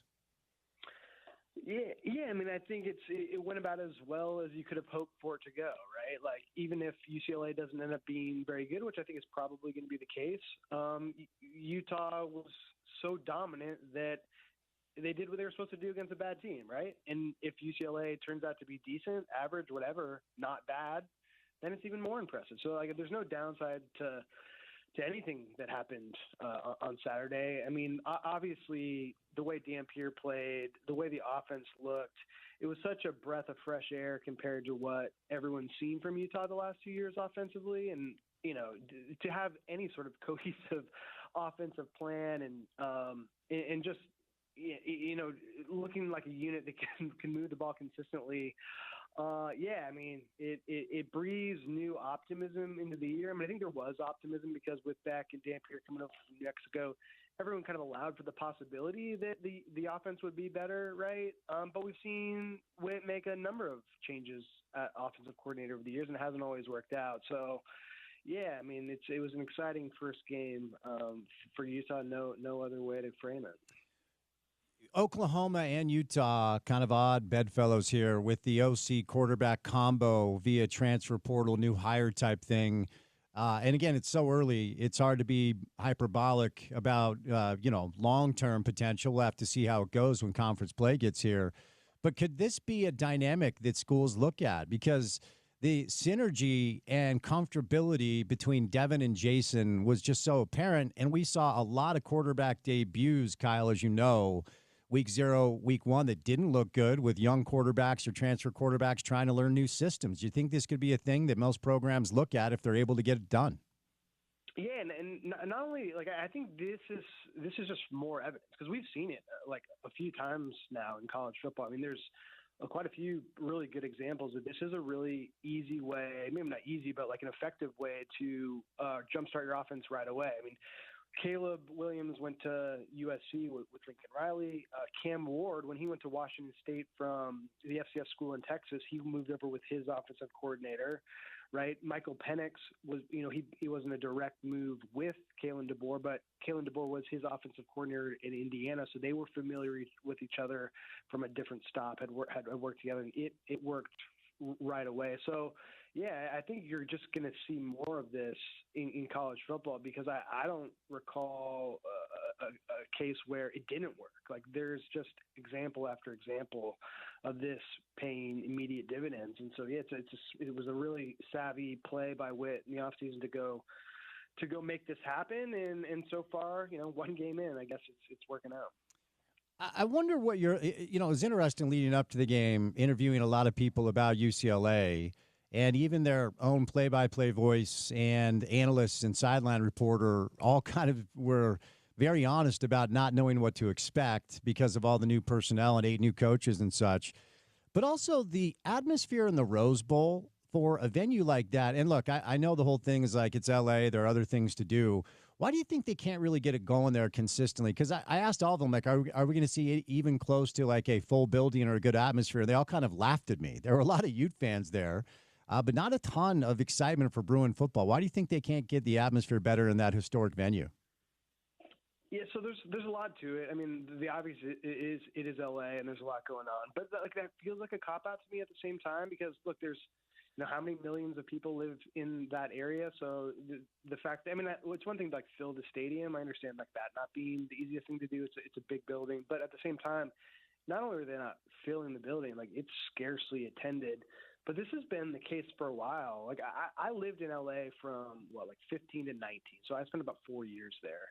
And it was so unimpressive even then. And that's when Mora had things going pretty well for a few years.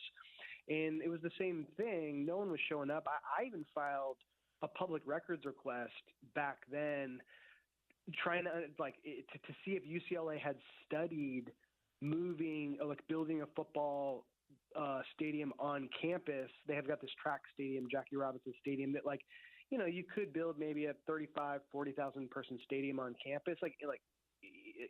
If everything lined up, they hadn't, but that just speaks to kind of how perplexed I was with why they continue to play at the Rose Bowl, because it's not a good atmosphere for UCLA. It's the Rose Bowl for the Rose Bowl is, has no peers, but for UCLA football, it's a bad venue. It's bad for a long time. The atmosphere is dead.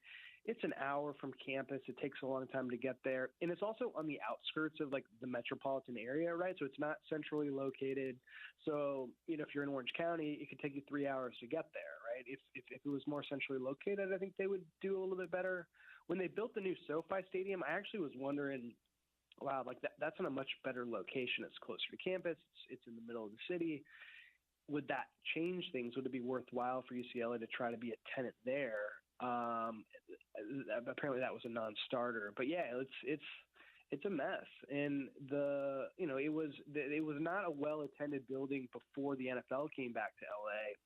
And now that you have the Rams and the Chargers there with this new, one of the most expensive football stadiums ever built, the idea that you're going to get neutral football fans, like people just who want to go watch live football, when you have added NFL competition, plus USC is still USC, it all adds up to kind of what we're seeing right now. And that's just an apathetic fan base. And I don't see anything really that can significantly change the atmosphere other than winning at a really high level, which, UCLA hadn't won a Pac-12 title since 1988. So I don't think in this era, in the Big Ten, that's a reasonable expectation anytime soon.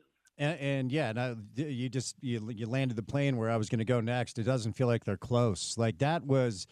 Kyle, that game was over early and just kind of comical when it came to Utah's domination in the trenches. Before we move off this game, what are you willing to say about what you think is real about Utah? When you keep the competition in mind, based off of what we've seen, after wondering what we would see for a number of months with a bunch of new players for the Utes as well. Yeah, so I think it goes, for me, the takeaway is all about just the cohesiveness on offense. There is a plan, there is an identity. Dampier can run it, he can throw it.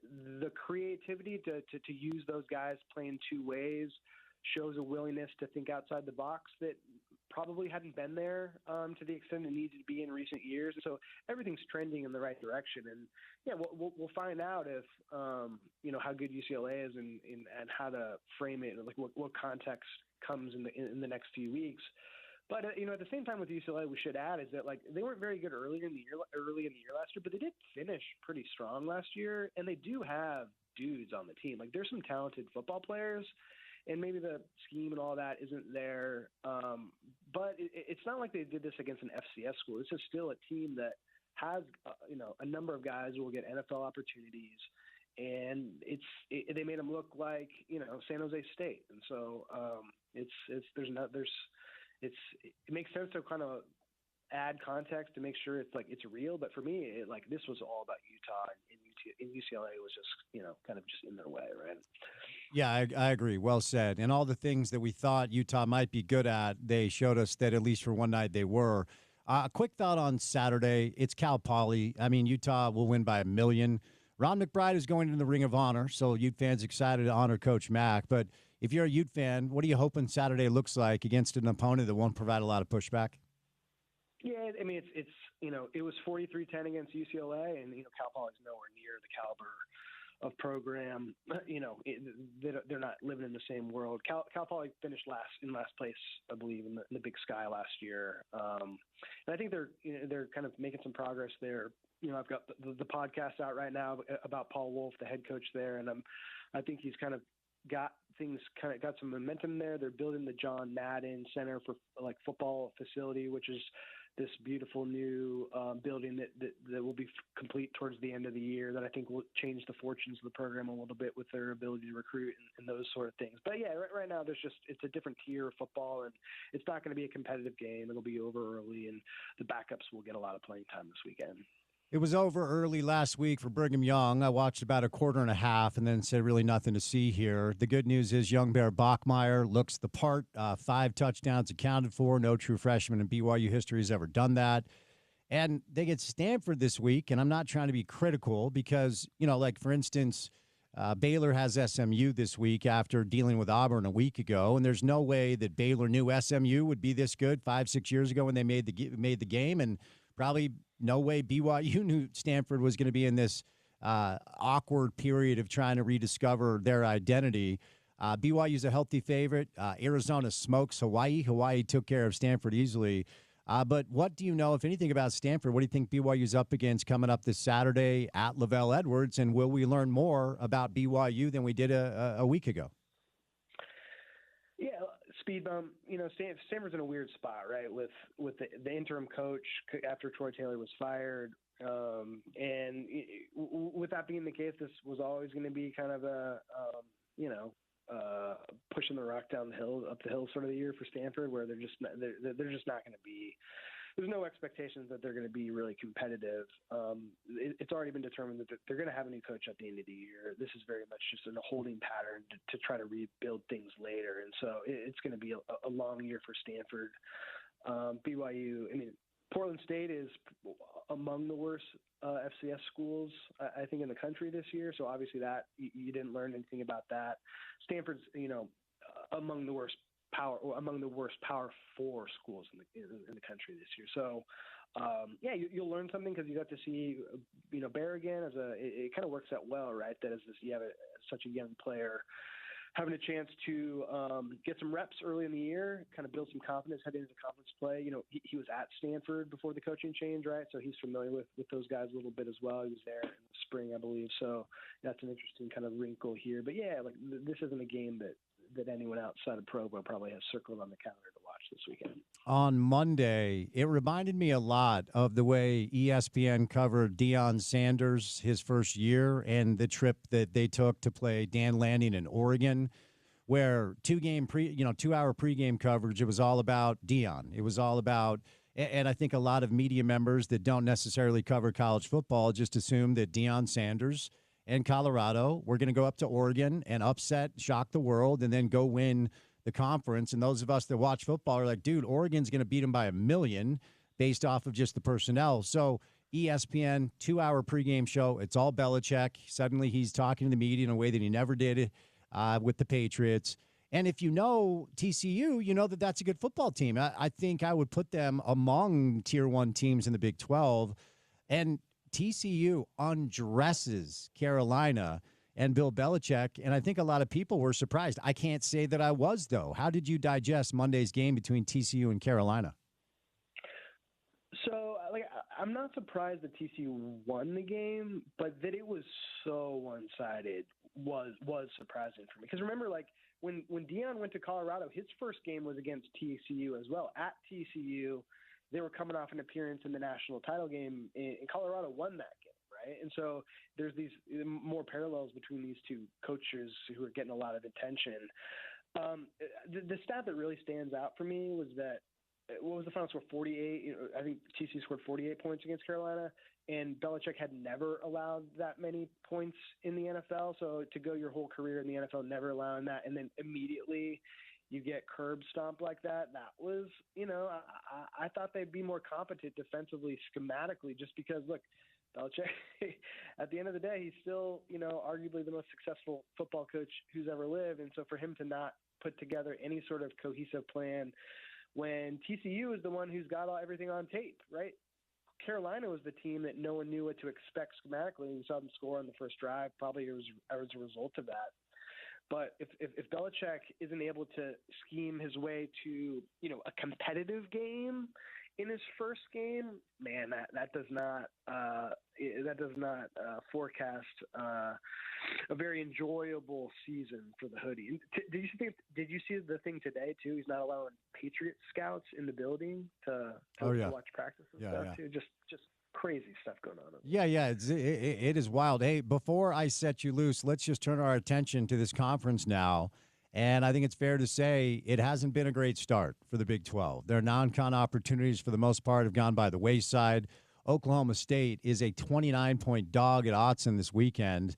Iowa State, Iowa could be a fun one. We've got the border war with Kansas, Mizzou. I feel like Utah, even only after one game, has to be considered among the top-tier programs. We'll see what Arizona State does in Starkville after just an average performance a week ago. What are your impressions of the early returns of the Big 12 Conference? And generally speaking, where do you think Utah lives in this ecosystem?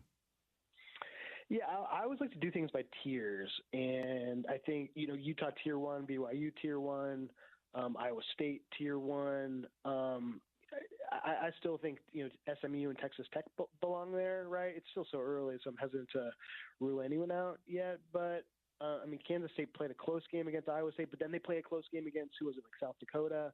That's not very encouraging. So I think it's still kind of what you expect, right? There's a lot of parity in this league, which makes it fun. But yeah, I guess that's all I got for you. It's just so early, and I need to watch more. I need to watch more of these teams play before I have a confident in my assessment of where things stand. I think Utah for sure is the team that has made the most obvious statement, just because they had a big win against a reputable opponent. Kyle, you are too pragmatic for this era of attention economy in college football. I do appreciate the approach because I agree with you. We'll see how it plays out, man. Thanks for the time and have a great weekend, okay? All right. Thanks, man. Kyle Bonagura, ESPN.com, stops by today courtesy of our friends at Uinta Golf. You can experience the future performance with new shaping materials and AI 10-time smart face delivering up to 8 yards longer with even more forgiveness. Callaway at Uinta Golf and uintagolf.com. All right, we got 2 hours in the books. We got 2 hours to go. We're going to bring in Nate Orchard live in studio. I will let Jake hang out too. Want to see what both of them have to say about their early returns in college football. We'll do a little sports court later on with our friends from Handy and Handy. And don't forget, when we say goodnight at 6 o'clock, it is time for the NFL. Pro football is back. Cowboys, Eagles. Philly seeking their first 3-game winning streak against Dallas since 2004. They're a 7-point favorite at home.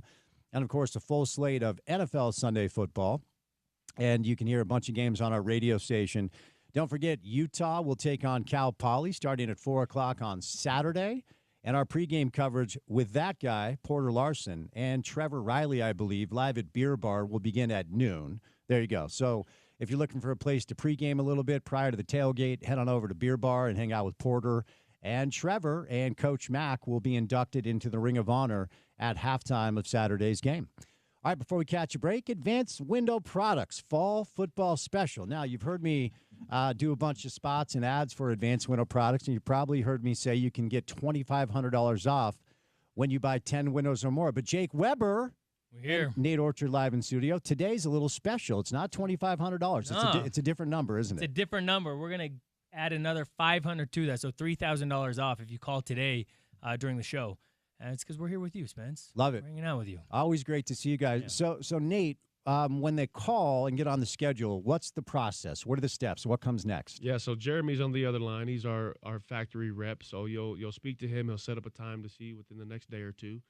Come out to your home and do an audit of your current windows, is what we like to call it, right? He'll go over, take a look at the operations, the issues that you're having, and then from there just start customizing things, right? Whether you want grids in your windows, or you want a color coded on the outside, whatever it may be that you're looking for, Jeremy will sit down, go through that process with you, and then you'll have your quote and everything right there on the spot before he leaves your home. And from there, we send out a measure tech.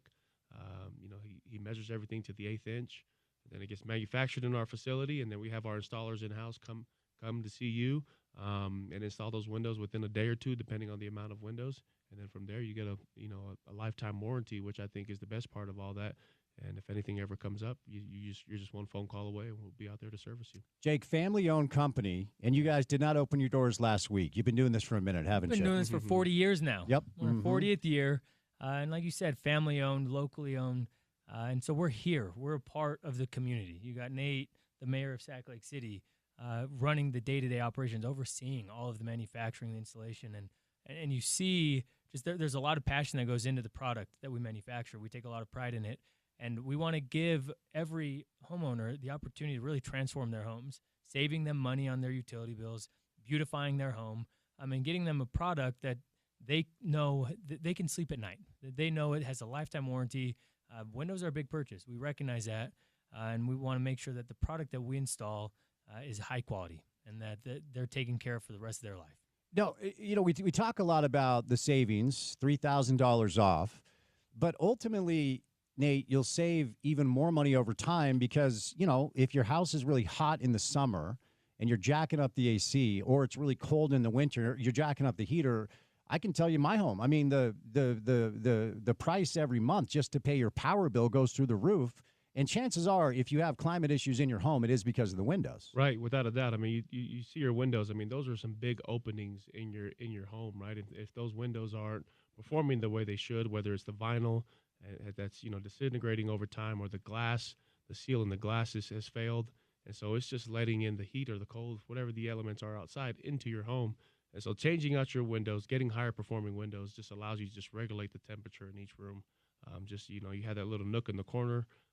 It'll keep it nice and cool and comfortable, and whatever you set your thermostat to. But yeah, replacing the windows make all the difference in the world from an aesthetic standpoint, safety, and then the energy efficiency as well. Jake, hit us with the offer one more time. Call today. Get on the schedule with Jeremy. He'll come out to your house the next day or two, and you'll unlock $3,000 in savings. All you have to do is call. When Jeremy comes out, there's no pressure. It's a free audit that Nate talked about, and you'll just be educated. We want every homeowner to be educated, but call today. We'll give you $3,000. Now, the nice thing about this offer is if you feel like it's urgent to get your windows replaced before the weather gets cold, do it now. But if you have plans to move or sell your home over the next couple of months, you also call today because you get on the schedule and you lock in the savings. So either one works. $3,000 off. It's the best offer they have at Advanced Window Products when you buy 10 windows or more.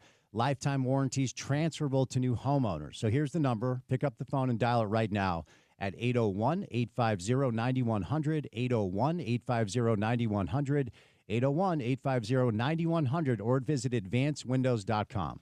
2 hours down, 2 hours to go. These two aren't going anywhere. We're actually going to talk some football coming up right here on ESPN 700.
All right, we are going to do college football in the 5 o'clock hour. Stay tuned for more conversation leading up to the college football weekend. The NFL is back. Tonight, week 1 between the Cowboys and the Eagles. Do a little sports score with Handy and Handy, but live in studio, our guy Nate Orchard, still the mayor of Sac Lake City.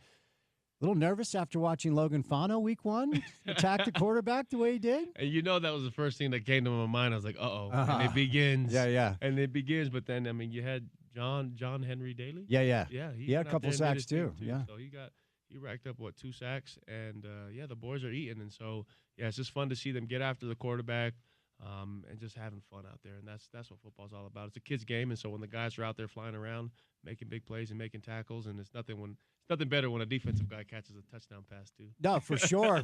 I want to get to that because you were a player that offensively in high school was dominant as a wide receiver, and you made a positional change, and Lander was a tight end, and he's a linebacker as well. But here's where I wanted to start with you, Nate, because every year, summer, fall camp, we sell fans optimism. And selling a fan base hope is easy because fans want to believe. They want to be optimistic. They want to hope. There was kind of this undercurrent of nervousness because of so many unknowns. It's easy to sell optimism. It's different to sell a reality when the reality doesn't fit the optimism. Mm-hmm. It felt like the reality even superseded the optimism, at least for one game for Utah. Is that fair? Yeah, it's tough, in your position where, you leading up to the year, understanding that, and I learned this a few weeks ago after meeting with the U and all the stuff we're doing up there, but you have 50 new guys on a roster. That's, about half your team, more than half your team. A lot of new faces, not only to the program, but in the community as well, right? And so here you are trying to sell optimism, let alone hope, after the year that we had last year and the changes to new OC, a new quarterback coming in. And what does that look like?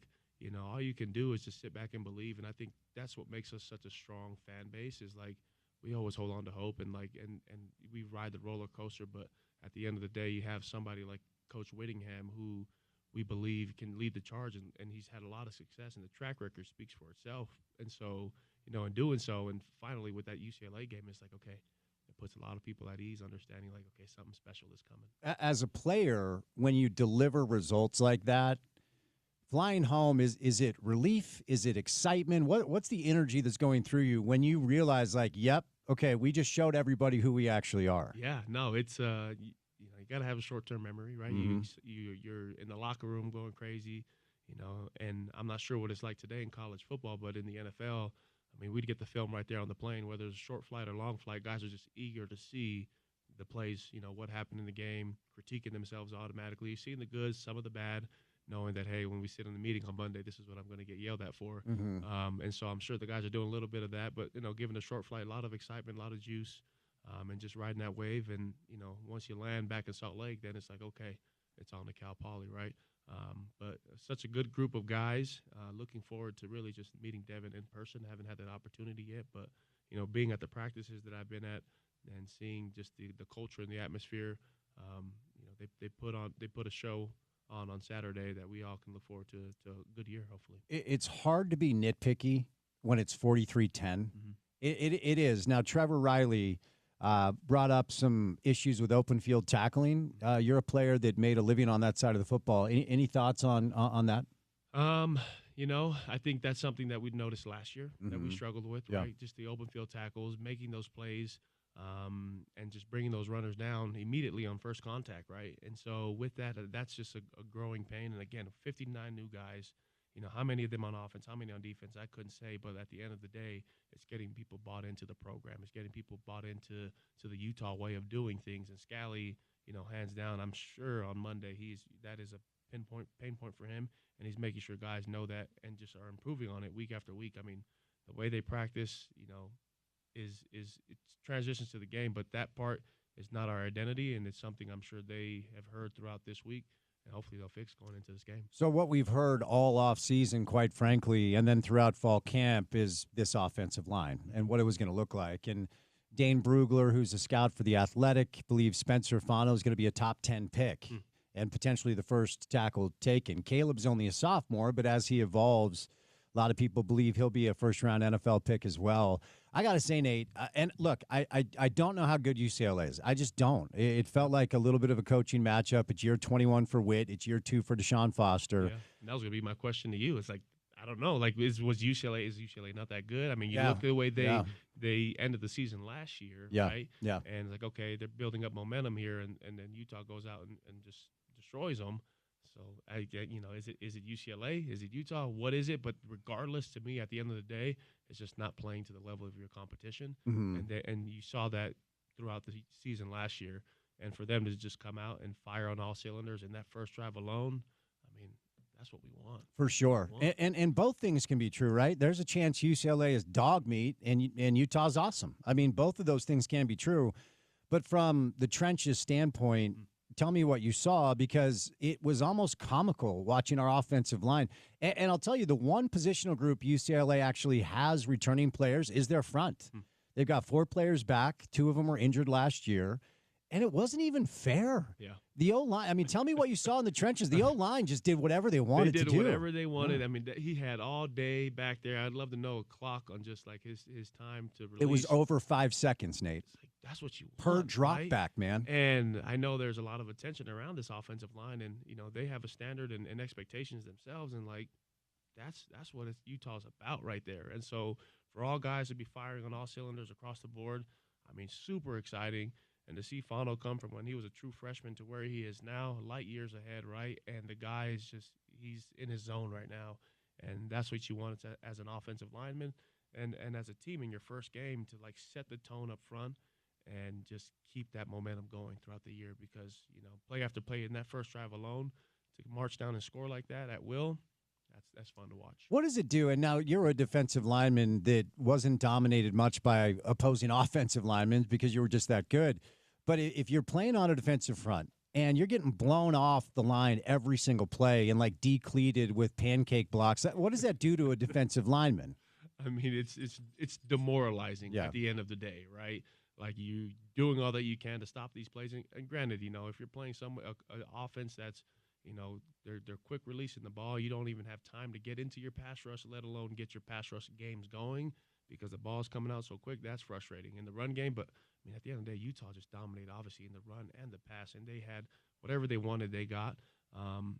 But as a defensive lineman, it's a reality check. But it just goes to show how good this group is, and I'm excited to see them really just put it all together. And I mean, I know there's Heisman talks already about Devin Dampier and what he's doing, but only time will tell. But I mean, they had it together. It was awesome. Nico Iamaleava was pressured 60% of his dropbacks. That was the best pressure rate in college football week 1. What does that tell you about Morgan's belief in? Because we lost 5 defensive linemen, either to graduation, junior trying to play in the NFL, Keanu's playing for BYU. So that was the positional group we were curious about. This young kid, Cash, looked really good. You referenced John and obviously Logan. So it looks like they have the personnel. But with that type of pass rush rate, what does that say to you about Morgan's belief in that group? Yeah, no, it just, again, it doesn't surprise me at all as far as what Scally does, right, as far as just pressuring them and just opening up those lanes and causing confusion for the offense. It doesn't matter if it's a first-year quarterback or someone like UCLA's quarterback, where he has a little bit of experience, but at the end of the day, Scally's going to set people up for success and allow the D-line to get going, get some momentum.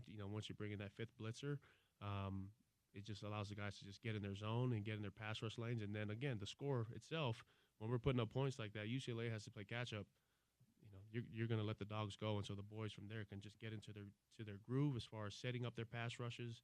And then from there, just kind of wait for one to break through. And the guys had a lot of success. It was fun to watch. Watching Lander catch that touchdown, was there part of you that went, wait a second, I could have done that? I could have done that? And he's wearing that number. That's right, he is. Yeah, that's right. I was just like, I saw him catch it. I'm like, oh, who's that tight end? And then I looked closely. I'm like, come on. So I was like, why didn't Coach Witt let me do that? Like, I could have done that. That was easy. No one even guarded him. But no, it was, the kid's a dominant athlete. I watched him play football, basketball at Brighton, and he's so versatile and he can do it all. I'm just happy to see that they're just opening up the playbook, giving guys opportunity. I think it's a matter of time before we see an offensive lineman for Utah catch a ball too, because we got some athletic guys. But yeah, for Lander, man, he's the year he had last year, to start out this, first game in tackles, the way he's leading the team in tackles, and then from, then to catch that touchdown. It's just all about momentum, and I think the guys needed that more than anything. With all the uncertainty, with guys leaving, transferring, graduating, whatever it may be, 59 new faces, this just, gave comfort and confirmation to everything that they were building on this offseason. To now put the stamp on all of it. I'm pretty sure if I were to walk into their locker room now, I'm sure they would have all the check marks as far as the goals for each category, whether it's offense, defense, and special teams. But they did really well. We had Morgan on the show 2 weeks ago, and I asked him as the defensive coordinator, because, look, Lander and Smith are really important on defense. Now, Coach Witt, I don't know that I've ever heard him say this before, basically said Smith's positional mastery gives him confidence that he'll be fine playing offense because he doesn't need to work on technique like maybe a lot of the other players because he's been doing it for so long. The nickel is a complicated position, right? And Smith will be in cornerback and then also play nickel as well. Any concern at all that Jackson Benny, Lander Barton, Smith Snowden are being used on offense, juxtaposed to how important they are defensively? Yeah, no, I think, again, knowing these coaches and the way these players are and just really understanding, again, being in the practices that I was at, around the facility, just the way the program is now compared to where it was when I was playing. I mean, they're light years ahead as far as the way they take care of these players and the way these players are taking care of themselves off the field. I mean, you take it for granted. Like, these guys are really investing in their bodies like I've never seen, right, in college. And so at the end of the day, and from the sports science side too as well, I see my guy Willis every week with the sports science, just checking to see, what their load looks like, making sure their recovery not going over what their marker is, and keeping the guys at bay. And you love seeing that because it's paying dividends when you see wins on Saturday, right? So, hey, they're doing something right. Just keep doing what they're doing, monitoring the guys' loads, and if they can go both ways, like, why not? Just unleash the beast. And if this is Witt's last rise, which it sounds like, let's just have fun doing it. We're gonna misbehave for a moment based off of what you just brought up, because look, it's week one. I'm never one to temper excitement. It's better for my show. People tune in. So get weird. Let's talk Heisman. Let's talk Big 12 championship. Let's talk CFP. But let me ask you this, because I was debating this with a guest earlier in the week. If what we saw on Saturday night is real, Devin's a junior, right? And so a lot of these, and look, there's so many layers to this conversation, because if Devin keeps doing this, he's going to have schools calling and be like, oh, what do you want, 10 mil, right? Like, that's the new reality. But let's have some fun here. Saturday night, let's say Saturday night's real. They stay healthy. They win a Big 12 championship. They go to the CFP, and maybe they win a game. Who knows? Like, if that happens and Devin's coming back and everyone's coming, like, this is a group that could be loaded next year. Do you think Kyle is more likely to stay or leave because the program's in a good place? If all of this is real, Nate, what's more likely to happen? If I'm Kyle, I'm coming back, dude. I'll tell you that much. If I'm Kyle, I'm leaving. Oh, interesting. I'm leaving on a high, right? Okay, You've given it your all. You've brought in an OC that's, made the offense dominant and all the success. And if they, if they do go to see it and they make it that far to the big dance, and have a good run there, I think, he checks that box and it's like, okay, I did it all. And he has the keys to the kingdom off the Scally. Interesting, and I'll cede to your expertise. You played for the man, because you referenced the players taking good care of themselves. Like, Kyle is not aging; he's taking care of himself as well, right? Like, he doesn't look like a 65-year-old. He does, and I will say this: I know, Kyle on the personal side, right? Like, yeah. Seeing him outside of football with his family. I mean, his son is right down the street from me. He's always visiting his grandkids because I can hear the Harley coming down the road and all the good things, right? So, like, again, if he has all the success he does, I know he's itching to be with his grandkids just as more as anything, right? And, like, family is number one. But then again, who knows? He might be feeling crazy himself and like, you know what? Let's do this again. Yeah. I mean, if they're really as good as they might be, yeah. Do you think Morgan's chomping at the bit though? Do you think 100%. He wants to move over one seat? I was in that building and he is just ecstatic. Like, he is through the roof. Yeah. Super excited. Just about everything that we're doing, from an alumni thing with the Utah football, and then also just like with what he has coming down the pipe for him. Like, he's he's super stoked, and so regardless how the season turns out, I mean, we're gonna be left in good hands there. So let's move over to this weekend. Actually, before we do that, you've referenced a couple times what you're doing with the alumni group, and Trevor's talked about it quite a bit. Tell us about it. Like, I think this could be a really exciting thing. You know, last week watching BYU Portland State, first of all, I mean, nobody gave a rip about the game because we knew it was going to be a bloodbath. But before the game, you see Puka and I mean, even Jackson Dart was there because a couple of his former teammates play for the Y. Are we going to get more of that at the U? You know, more alumni involved. Tell our listeners what you guys are doing. Yeah, no. So we're formulating an organization, Utah Players Association. Okay. Kind of similar to what the NFL Players Association, but just for former Utah players and athletes to come together, because that's the biggest thing we're missing right now is just a place for guys to go. Being a former Ute myself, nothing against the school, but they have a lot of going on themselves. For us, it's just like players need a place to gather and to just have a camaraderie and just bring our locker room, right? And so, there's a lot of things that we're trying to offer to former players, from whether it's health benefits and a few things like that. But most importantly, it's just getting the guys together, knowing they have somewhere to go and turn to in times of need, and just bringing the troops, because I think that's something we can do as far as, one, support out in the community. Showing up to games, yes, is one thing, but I think there's a whole lot more that we can do with it as well. I think it's really important. And, down at BYU for a number of years, the alumni were frustrated that Bronco didn't seem to embrace them. And it actually cost them. For about 6, 7, 8 years, Chase Hansen, Britton Covey, like kids that played in the backyard of Lavelle Edwards Stadium were coming up here to Salt Lake. And even a lot of children of BYU alumni were coming to play for Kyle because Bronco didn't seem to really embrace that. Kalani's kind of changed it down there. And now with the potential transition from Coach Witt to Morgan, he's an alum. Yeah. He played, and you guys all know each other. I think it's important to have that alumni base taken care of. Without a doubt, and that's, when we went up to the U and kind of met with some of the staff there, presenting this idea to Scally, I mean, he's all for it, right? He wants former players to come back in that building and be around the current players. And I think there's a bigger impact that we can have with the current players, whether it's recruiting and just life after football and setting people up and giving them somewhere to turn to. I think all of it's just exciting. Bronson Kafusi does a great job with their alumni program down there at BYU. So he and I bounce, things off of each other, and just how, we can help support and just our group in general, and just grow to be better and just unified as well. And you're the right guy for this, for sure. Let me ask you about the game. Utah's favored by 1 million, and I'm not trying to disrespect Cal Poly. I wasn't trying to disrespect Portland State.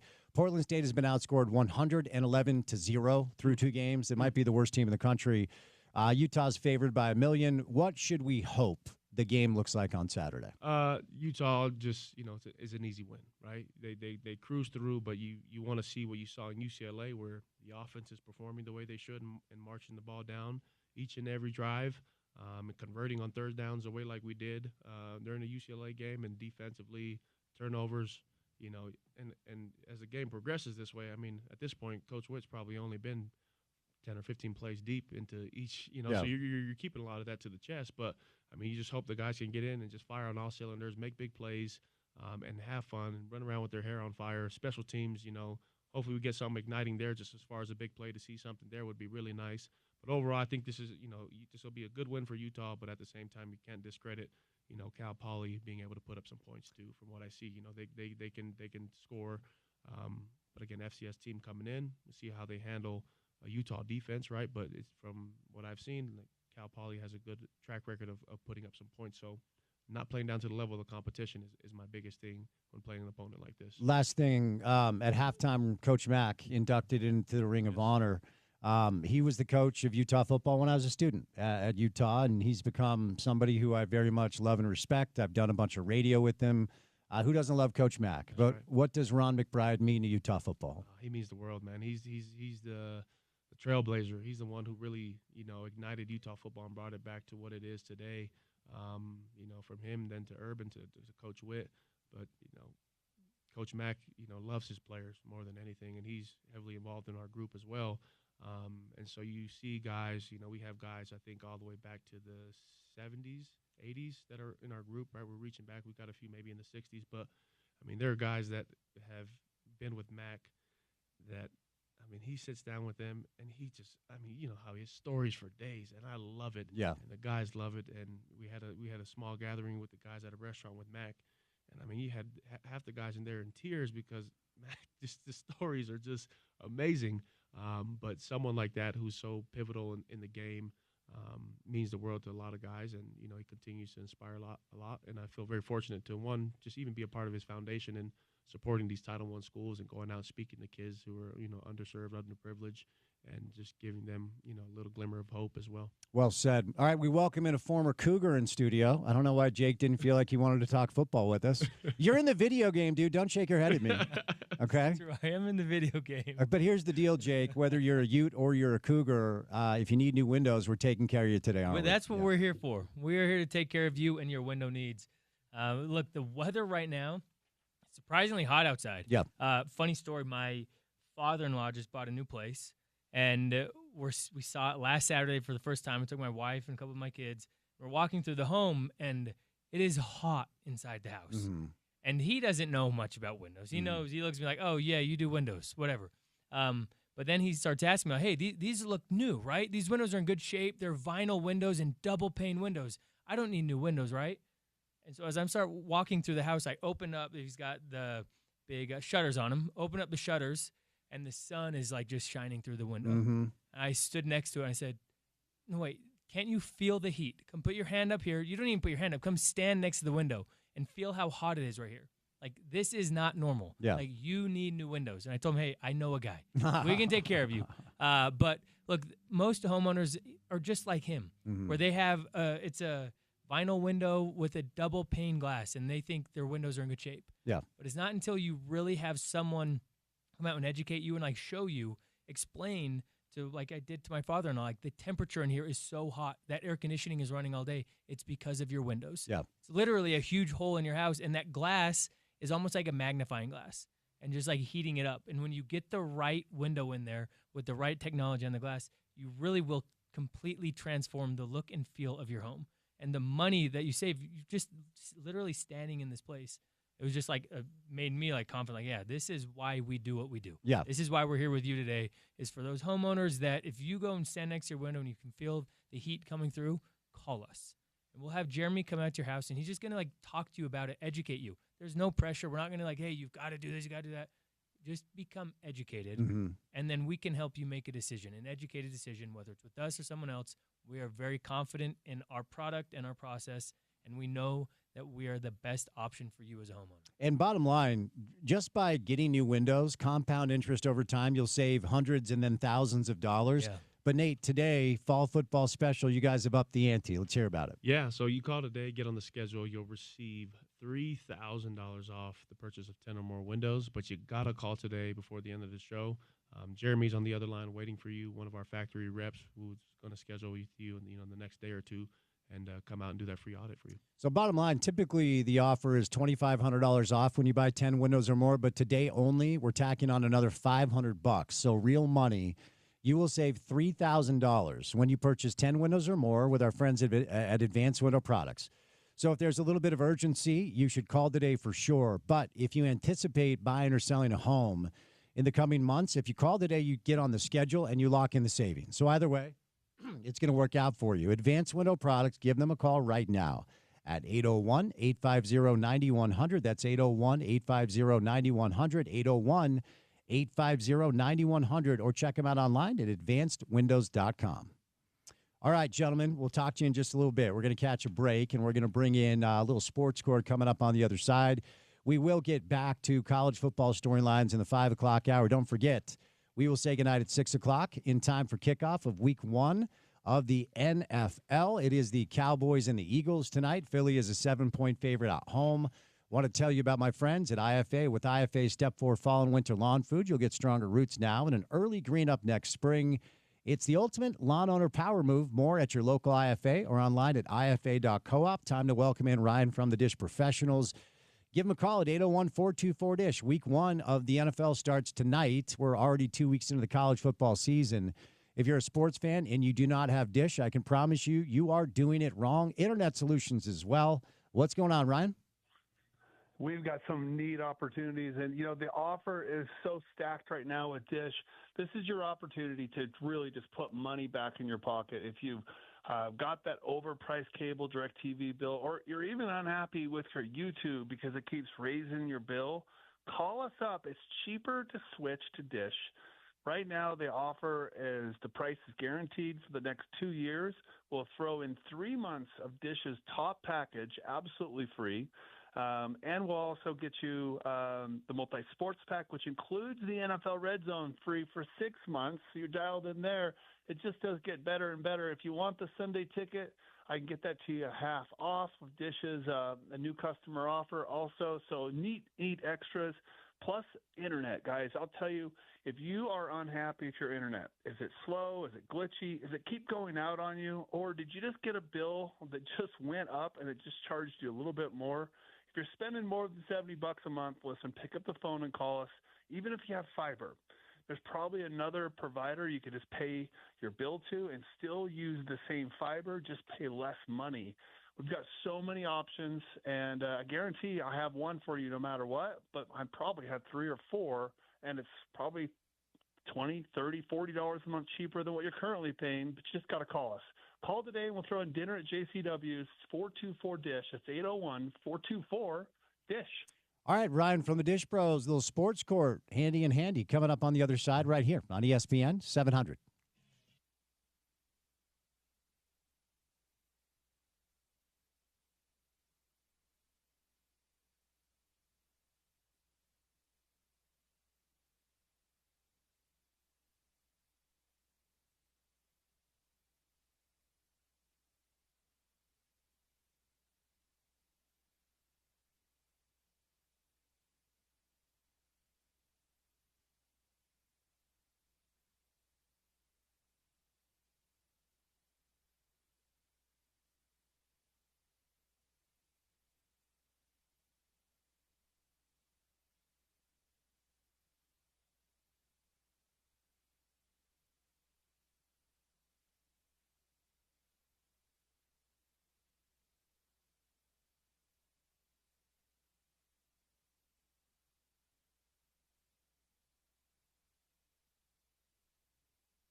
It is Sports Court time. We do it every Thursday, right about now, with our good friends Garrett and Preston Handy from the law firm of Handy and Handy. Gentlemen, happy Thursday. How we doing?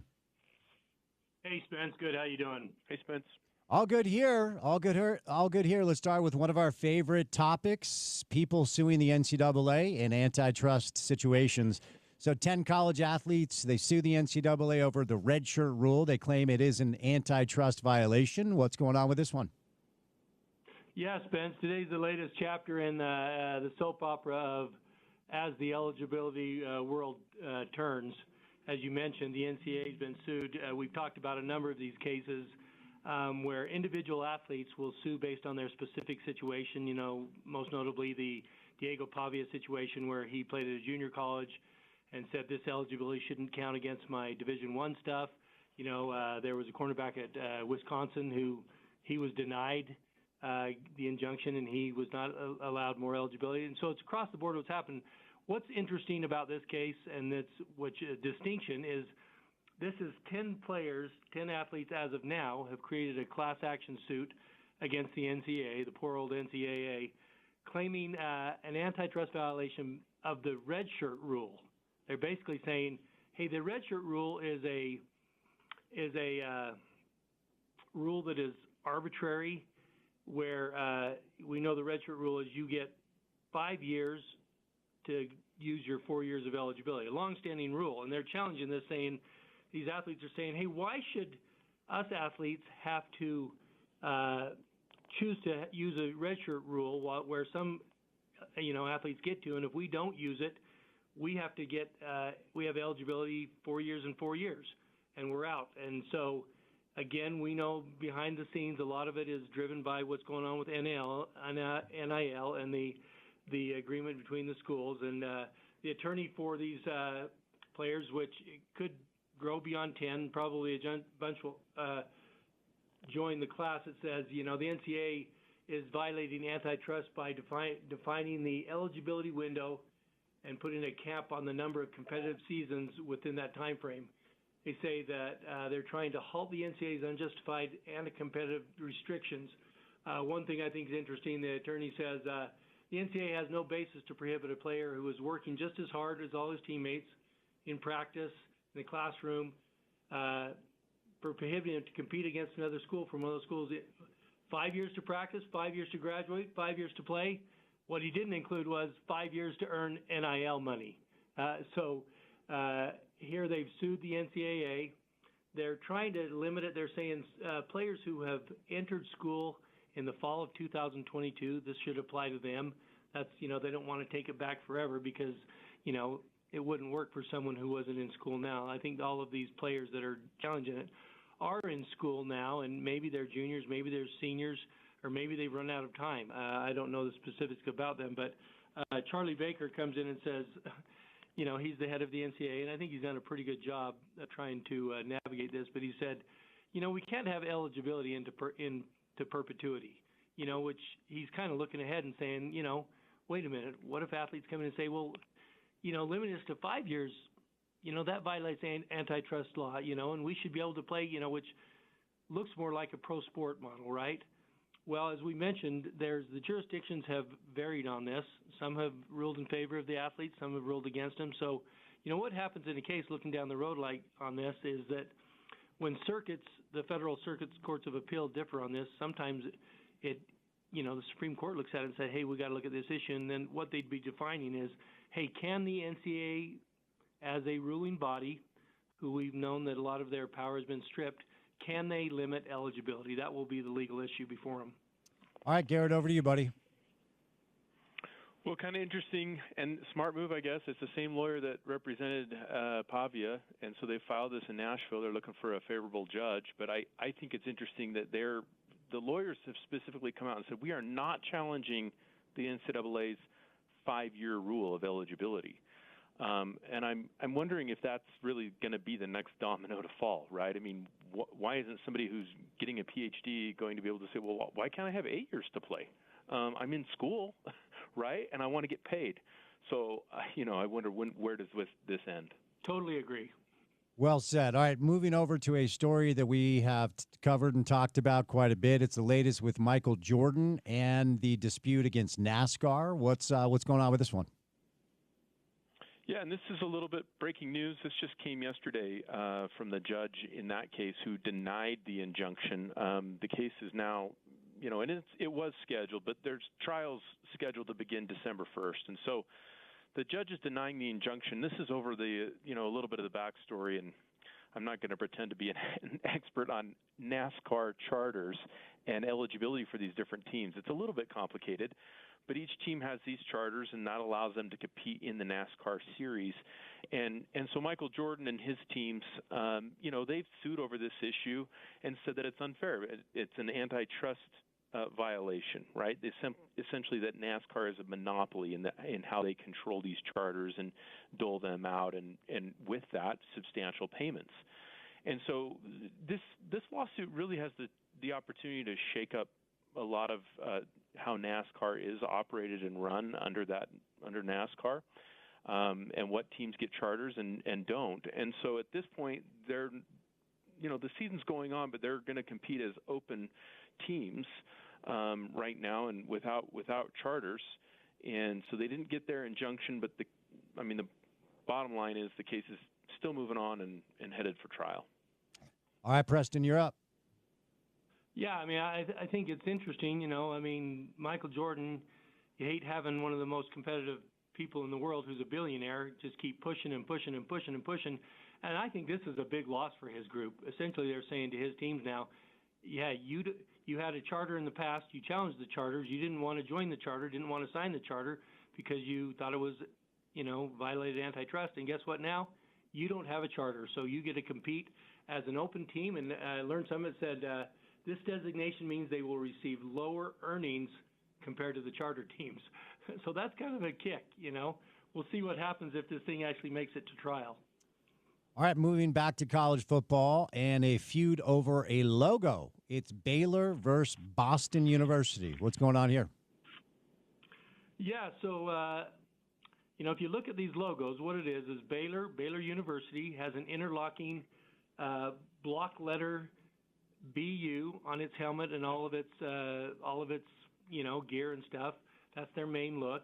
And Boston University, they have a block BU interlocking U. Look very similar, other than the colors. They look very similar. Well, Baylor is finally fed up with this, and the history essentially is apparently Baylor's been using the interlocker U since 1912, but it wasn't until 1987 that they decided to go to the Office of Trademarks and Patents to get a trademark. And apparently they went in and got the trademark, and when they were getting it, Boston University jumps in and says, oh, hey, hold the phone. We have an interlocking BU as well, and we're going to challenge it. We're going to oppose you getting this trademark. Well, apparently the parties got together and had an agreement and basically said they can both use it with limitations. Well, times go on, and I think Baylor University finally decides Baylor did incidentally get the trademark. Boston University does not have the trademark. Well, most recently, Baylor University is suing Boston University, essentially saying, you're using this in violation of our trademark. You're making, selling T-shirts and mugs and hats and all of this and making money on it. And they're asking the court to tell them to stop. And the question will be with, I think, Boston University's response will be, hey, wait a minute, we had an agreement, and we've been going along like friends. Can't we all just get along? We have different colors. We're in different parts of the country. We have different followings. There won't be confusion. That's essentially what they're saying is there's confusion when there's trademarks and copyrights. There's confusion in the marketplace. So I'll be interested to see how this pans out, especially given the prior agreement. You're up, Garrett. Hey, the interlocking letters, it's a big deal, right? We're doing it at the U now. Yep. Mm-hmm. You got to have it on your football helmet. But there's a few other BU universities out there. There's, I'm sure you've heard of these, Brenau University, Bellarmine University, Bradley University. So they're on notice now. They better be careful. Don't want to do the interlocking BU or Baylor might come after you. All right, moving over to our next story, which I find very interesting. And I've been talking about this for a few years after the rumors started to surface that private equity would permeate into college athletics. Private equity, whether you know it or not, permeates in your life and will continue to. And certainly in the world of sports, it's a new era where private equity has been allowed to invest in pro sports models, and potentially we'll see it move over to the college level. But it looks like there could be some legal tightrope to walk here. What's going on with our next story?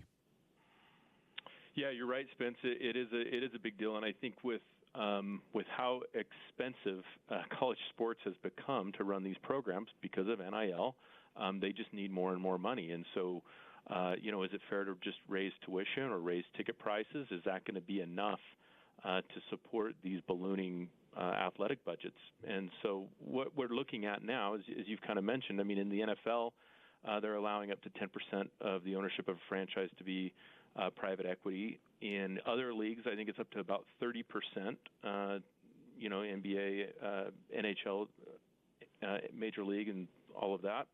And so the question here now is well, what stops private equity from maybe owning a portion of a conference like the Big 12, or owning, a portion of an athletic department for a college? I mean, but it's fraught with some legal implications, and one of those is, what we just were talking about at the beginning of the segment here, the NCAA being sued by student athletes. Well, one of the other defendants in any of these cases going forward would be private equity, right? Anytime we see a school being sued. And what really brings the instability here is it's just not settled on what these student athletes are, right? They're not employees yet, but that may be coming, and so they don't have the ability to collectively bargain, right, or have a union. And so, if you're having a seat at the table and negotiating with these players and negotiating contracts and salaries and what's going to be paid out, it's a moving target right now. You don't know if you're going to play these players, as we've already just talked about today, for 4 years or 5 years or more. And so it's all over the place, and it would be a big risk for private equity. But like you mentioned, Spence, I mean, it's probably coming at some point because the money is they need the money. All right, Preston, you're up, bud. Yeah, good job by Garrett there. I mean, I just look at this right now, and we're saying right now today, it's a different. I mean, the college sports, the NCAA, it's a different animal than pro sports, but mainly because of things like the unions and the collective bargaining agreement, and where the pro leagues have basically said, hey, yeah, we're going to be immune from antitrust scrutiny by having unions and collective bargaining agreements, so there won't be antitrust lawsuits. But 5 years from now, or 3 years from now, 4 years from now, 5 years, let's see what it looks like. All right, final one for today. It's the latest with Mark Gastineau's ongoing lawsuit when it comes to this $100 million 30 for 30, and he's saying that it should not be dismissed. They have not been able to prove that his case should be dismissed. We covered this when it broke. What's the latest with this story?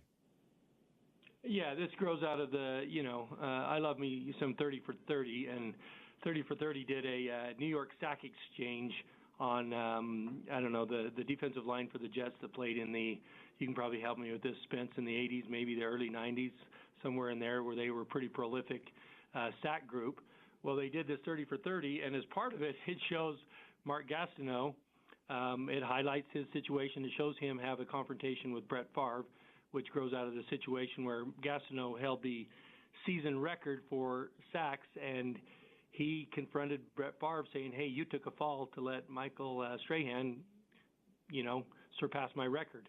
Well, it kind of paints Gastineau in a little bit of not a great light. So Gastineau sees this after it comes out, and we're all happy about it, and he goes, oh, my gosh, I don't look good on this. So he sues ESPN and the other groups about this, saying he's claiming breach of contract and false endorsement. That's what he's claiming. And the ESPN jumps in and says, wait a minute, thanks for your lawsuit, but we're filing a motion to dismiss. Essentially, they're saying, hey, you entered into a contract with us, and by doing this, you essentially waived, your rights for us to, have, the liberty to put something like this in. Also, they're saying, hey, this really wasn't private. You were mic'd up when you went in there, and there were film crews there watching this whole thing. And also they said, hey, this story, we're talking about the sacks and your sack record.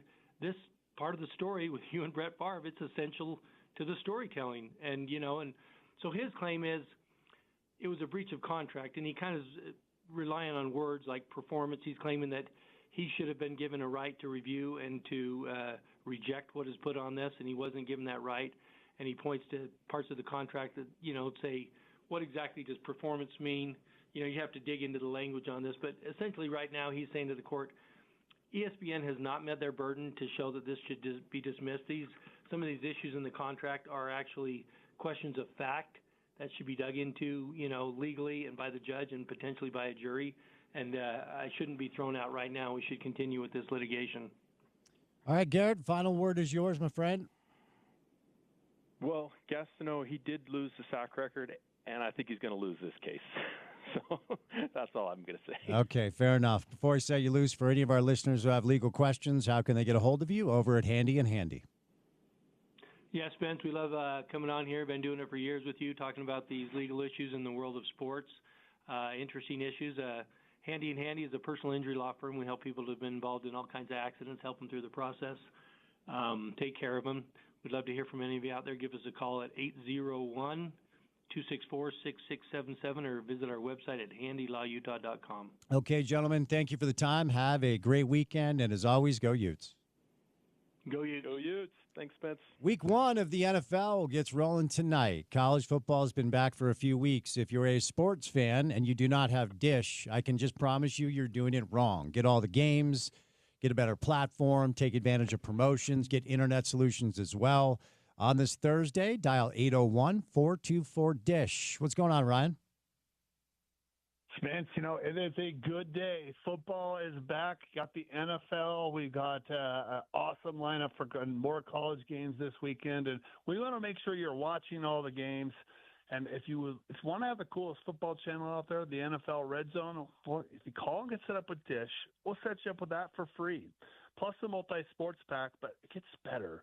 Dish is going to throw in a 2-year promotion with a 2-year price guarantee. This is key, so nothing's going to change. Because I'm going to tell you right now, if you're a cable or DirecTV customer, be prepared. Next month, month after that, you're going to see a rate increase. You can lower your bill, guaranteed, at least $30 a month, maybe a lot more than double. Plus, we'll throw in 3 months at Dish's top package for free, have you installed as early as next day, throw in for free, and throw in movie channels and Paramount Plus free for 4 months. Lots of cool extras here. So call us up, upgrade, get the best system out there. We'll get you the best price. Plus, ask about our internet solutions. Guys, I've spent hundreds and hundreds of hours. I just inked a contract with another ISP, another internet provider, where I can offer that to customers. And guys, this is the deal is you're probably overpaying. Your internet bill just keeps going up, and it might be slow and glitchy. And maybe you're like, oh, I've got fiber. It doesn't matter. I'll pay it if it keeps going up. I want to keep fiber. You might be able to pay a different provider $20, $30, $40 a month less. Use the same fiber. Just pay your bill to somebody else. It's so easy. Pick up the phone and just say, okay, what can you do? I guarantee I'll have one option, but I might have 4, and the prices could be $20 to $50 a month. Just call us, 424-DISH. It's 801-424-3474. All right, we got 3 hours down. We got 1 hour to go. The 5 o'clock hour of The Drive comes your way next on a Thursday right here on ESPN 700.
All right, let's get it. Drive at 5 time, Thursday afternoon style. Happy Thursday to you. It's a beautiful day today.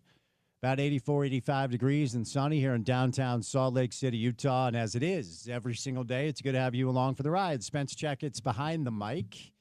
Porter Larson producing the program today. We are 1 hour and 14 minutes away from kickoff for week 1 of the NFL season. Don't forget, when we say goodnight at 6 o'clock, we will have the Eagles and the Cowboys for you.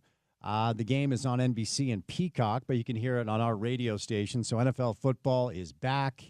Obviously, a lot of people excited about that. We are your home for the biggest and best NFL and college football games here in the market. So stay tuned.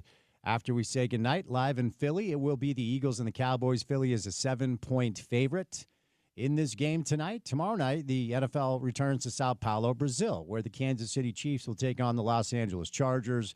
So NFL football is back. Obviously, we've been very college football centric. Trevor Riley will stop by coming up in a bit, as we will preview the Utah Cal Poly game coming up on Saturday. So stay tuned for that. Sam Bruckhouse stopped by to talk some pro football. We had Kyle Bonagura roll by to talk some Big 12. And then the mayor of Sac Lake City, Nate Orchard, was our guest during the 4 o'clock hour. Bill Belichick has banned Patriots staff from his program. If you have any ties to the New England Patriots, you are no longer allowed to be around North Carolina football. Kind of an odd thing there. Big news broke a little bit earlier. The NCAA Oversight Committee has voted for a single football transfer portal window, which would be a huge piece of news. Loan transfer window would be a 10-day period that opens up January the 2nd, 2026, one day after the college football playoff quarterfinals are completed. I still don't know why they do this during the season, but of course that would be big news. BYU will take on Stanford coming up on Saturday in Provo, and it is a tough test for Bronco Mendenhall. They will take on the Texas A&M Aggies down in College Station. Looks like Texas A&M is a 31.5-point favorite. Of course, Utah, massive favorite over Cal Poly. Coming up on Saturday, it's a 4 o'clock kick time. Our pregame coverage with Porter and Trevor Riley live at Beer Bar will start at noon. BYU is an 18.5-point favorite over Stanford coming up on Saturday. So, of course, football is back. NFL is back tonight, and week 3 of college football will get going tomorrow with 4 games. All right, we're going to bring in Trevor coming up in just a little bit. Nate Orchard has ditched us, which is sad. But Jake Weber, our guy's live in studio. I'm still here. Nate had to go run. He actually had to pick his son up from jiu-jitsu. He's getting his hands ready for defensive end. It's his 7-year-old boy. He's working on the hands already. Nate has a 7-year-old that he's putting in jiu-jitsu. Yeah, he's working on the hands. God bless us all, man. I know. He's 7, looking like he is 12. About the size of a 12-year-old. That sounds about right. I would imagine when Nate was 7, he probably looked 12 as well. That's exactly right. How much do you think Nate's sack record means to him? That's a good question.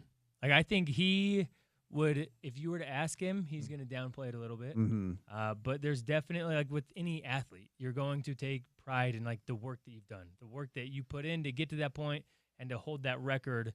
I think that's something that he wants to hold on to. The first thing he brought up when I asked him about the game was the defensive front, because Logan and John look really good, multiple sacks. So we're going to be watching that all year long. That's what he's going to be watching. Yeah. He's in the past, he's watched that very closely, but he would never openly say all that. But well, he will watch it. It's still his record, and if I had a record like that, I'd be a little guarded. I'd want that to be mine forever. 18.5. That is a lofty number for anyone. To get that, they'll have a great year, whoever that is. He was such a problem his final year at Utah. So much fun to watch. Just unblockable. Yeah, he really was. But Jake Weber live in studio. He and Nate Orchard, our guy, of course, the mayor of Sac Lake City. We're talking advanced window products. You guys have heard me talk about advanced windows quite a bit throughout the course of the past few years. They're great friends of the show. It's a great local company. Let's start there, Jake. You know how you guys have built this up over 4 decades to make sure you're taking care of people in our community. Yeah, there's a reason we've been around for 40 years, and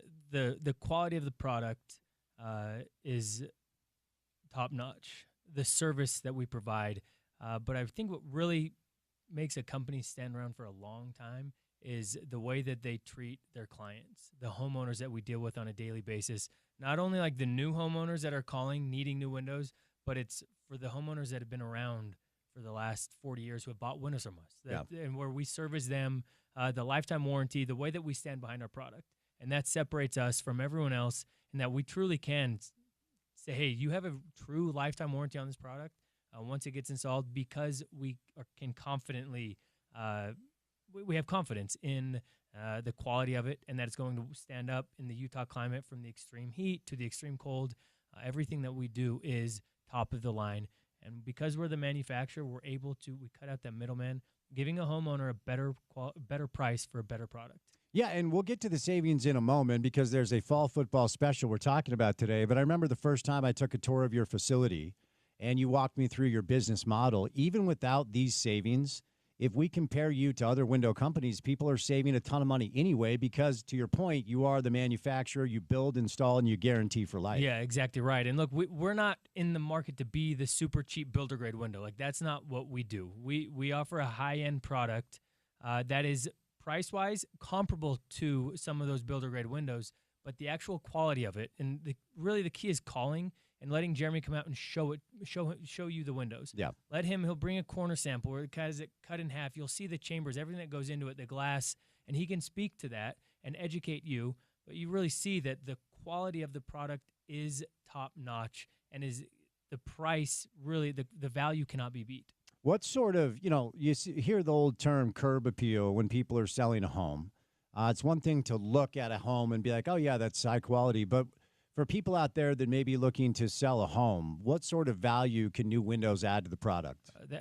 When you look at, there's all of the reports on what is the home improvement project that you can do to your home to increase the value of your home.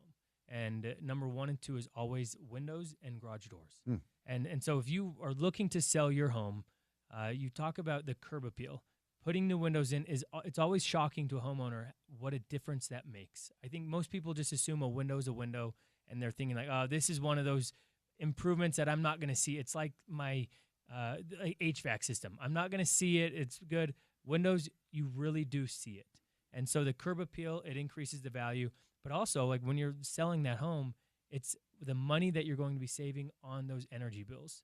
That's where, so someone buying the home, having new windows, knowing that they are going to have lower energy bills than the home that they were coming from, it really is a selling point. And also the lifetime warranty you referenced, it's transferable. Yeah, it's transferable. So they're going to be getting a new home, and the windows, if they ever have issues with those windows, you transfer that warranty, and we're going to be out there servicing it as if they purchased the windows themselves.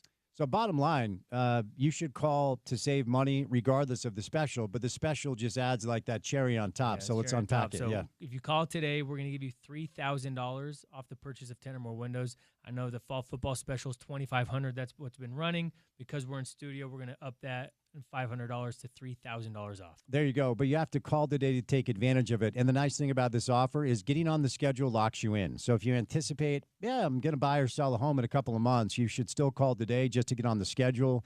Because by calling, you lock in the $3,000 when you buy 10 windows or more. It's a $3,000 savings. It's the best offer you're going to find from our friends at Advanced Window Products. Here's the number. Call today at 801-850-9100, 801-850-9100, 801-850-9100, or visit advancedwindows.com. We'll catch a quick break, and we'll bring in Trevor Riley coming up on the other side right here on ESPN 700.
All right, the moment you have been waiting for, if you're an NFL football fan the way I am, is about to come your way. We're going to say goodnight, and we're going to send you over to coverage of Cowboys-Eagles tonight.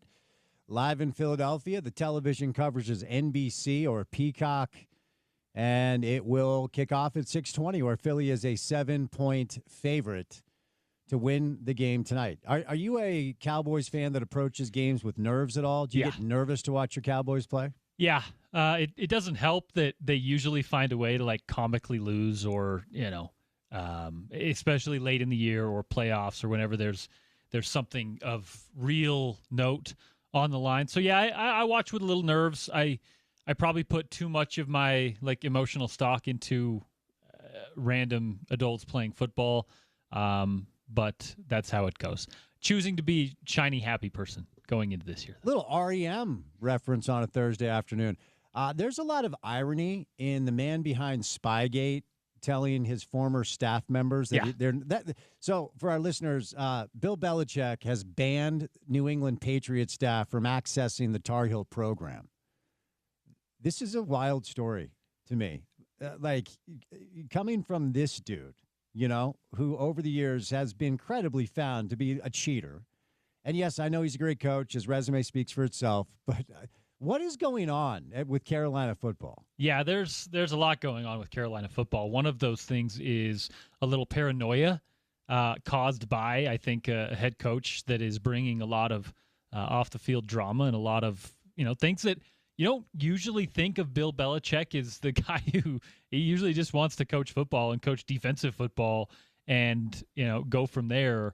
So we're seeing kind of a new Bill Belichick, and he's adding in some of his old ways, which is being a little prickly with media access, being a little particular about some of the stuff that goes on. But let's be clear. Let's call it intel. Let's call it intelligence operations. Very real in football. Very real in college, in pro football. This is something that happens if you cheer for a program that's like Power 4 or above, there are people that work for them that are going out and spying, if you wish to call it that, on other programs. We've talked a lot about it the last couple of years. It is part of the game. Helmet communications is cutting down on some of that stuff a little bit. But yeah, if you're not all in, Spence, you're in the way. So you better get out of the locker room. Little Coach Witt speak on a Thursday. Real quick, you're a tennis guy, and I dabble, but I'm no expert. Does our girl have a chance tonight? Sabalenka, every time I watch this girl play tennis, she's a beast. And this American she's playing tonight in the semifinal, Pegula, I don't know anything about. Does she have any chance? Yes, because she's really good. But Sabalenka is a machine. Yeah. She's a monster. She's number one in the world for a reason. And in order to beat her right now, whoever does so is going to have to have something fall their way, and that includes Sabalenka not being on top of her game. I don't see it happening, but we'll see. We'll see. Not off to a great start. Coming up on the show tomorrow, it will be our lead. We are going to cover the U.S. Open women's semifinal between the American Pegula and Sabalenka, who every time I watch her, I'm like, it feels unfair. We will not be doing that, Porter. But we will. What will we be doing on a Friday edition of the show? Oh, no, we absolutely will. Okay. With Richard Smitty Smith. Smitty's in studio? We might actually talk some tennis. We'll be at the Greek Fest live. That's right. And, in fact, I am requesting we talk some tennis on quarterfinal day, semifinal day. Indeed. Tomorrow at the Greek Fest. We'll also do some golf with Paul Pugmire, and outside of that, it's all college football. Bill Connolly of ESPN joins the program. Josh Furlong, our local AP voter. Utes top 25 now going into a Cal Poly matchup this weekend. So a lot of college football, little golf, and yes, little U.S. Open. All right, live at the Greek Fest. If you've never rolled down there, it's one of my favorite festivals we have. I've been doing radio remotes down there for a number of years, so come by, say what's up. Grab a baklava shake, some good Greek food, and join us for a Friday edition of the program. And with that, we will say goodnight. Special thank you today to Trevor Riley, Sam Bruckhouse, Kyle Bonagura, Nate Orchard, and Jake Weber. For any of the sound you may have missed from the show, head on over to that website, which is ESPN, 700sports.com. Download our mobile app and take us on the go. ESPN 700 app is available in the App Store and the Google Play Store. Then finally, for what we do in our space every afternoon for 4 hours, check out our podcast page. Become a follower and a subscriber. If you like what we do, it actually helps us out a lot. It's called The Drive with Spence Checketts. It's available wherever you get your shows. Subscribe, rate, review, say nice things in the comments, and give us all the stars. For Porter, I'm Spence saying goodnight. NFL football comes your way next. Eagles and Cowboys. Enjoy. We'll talk to you tomorrow right here on ESPN 700.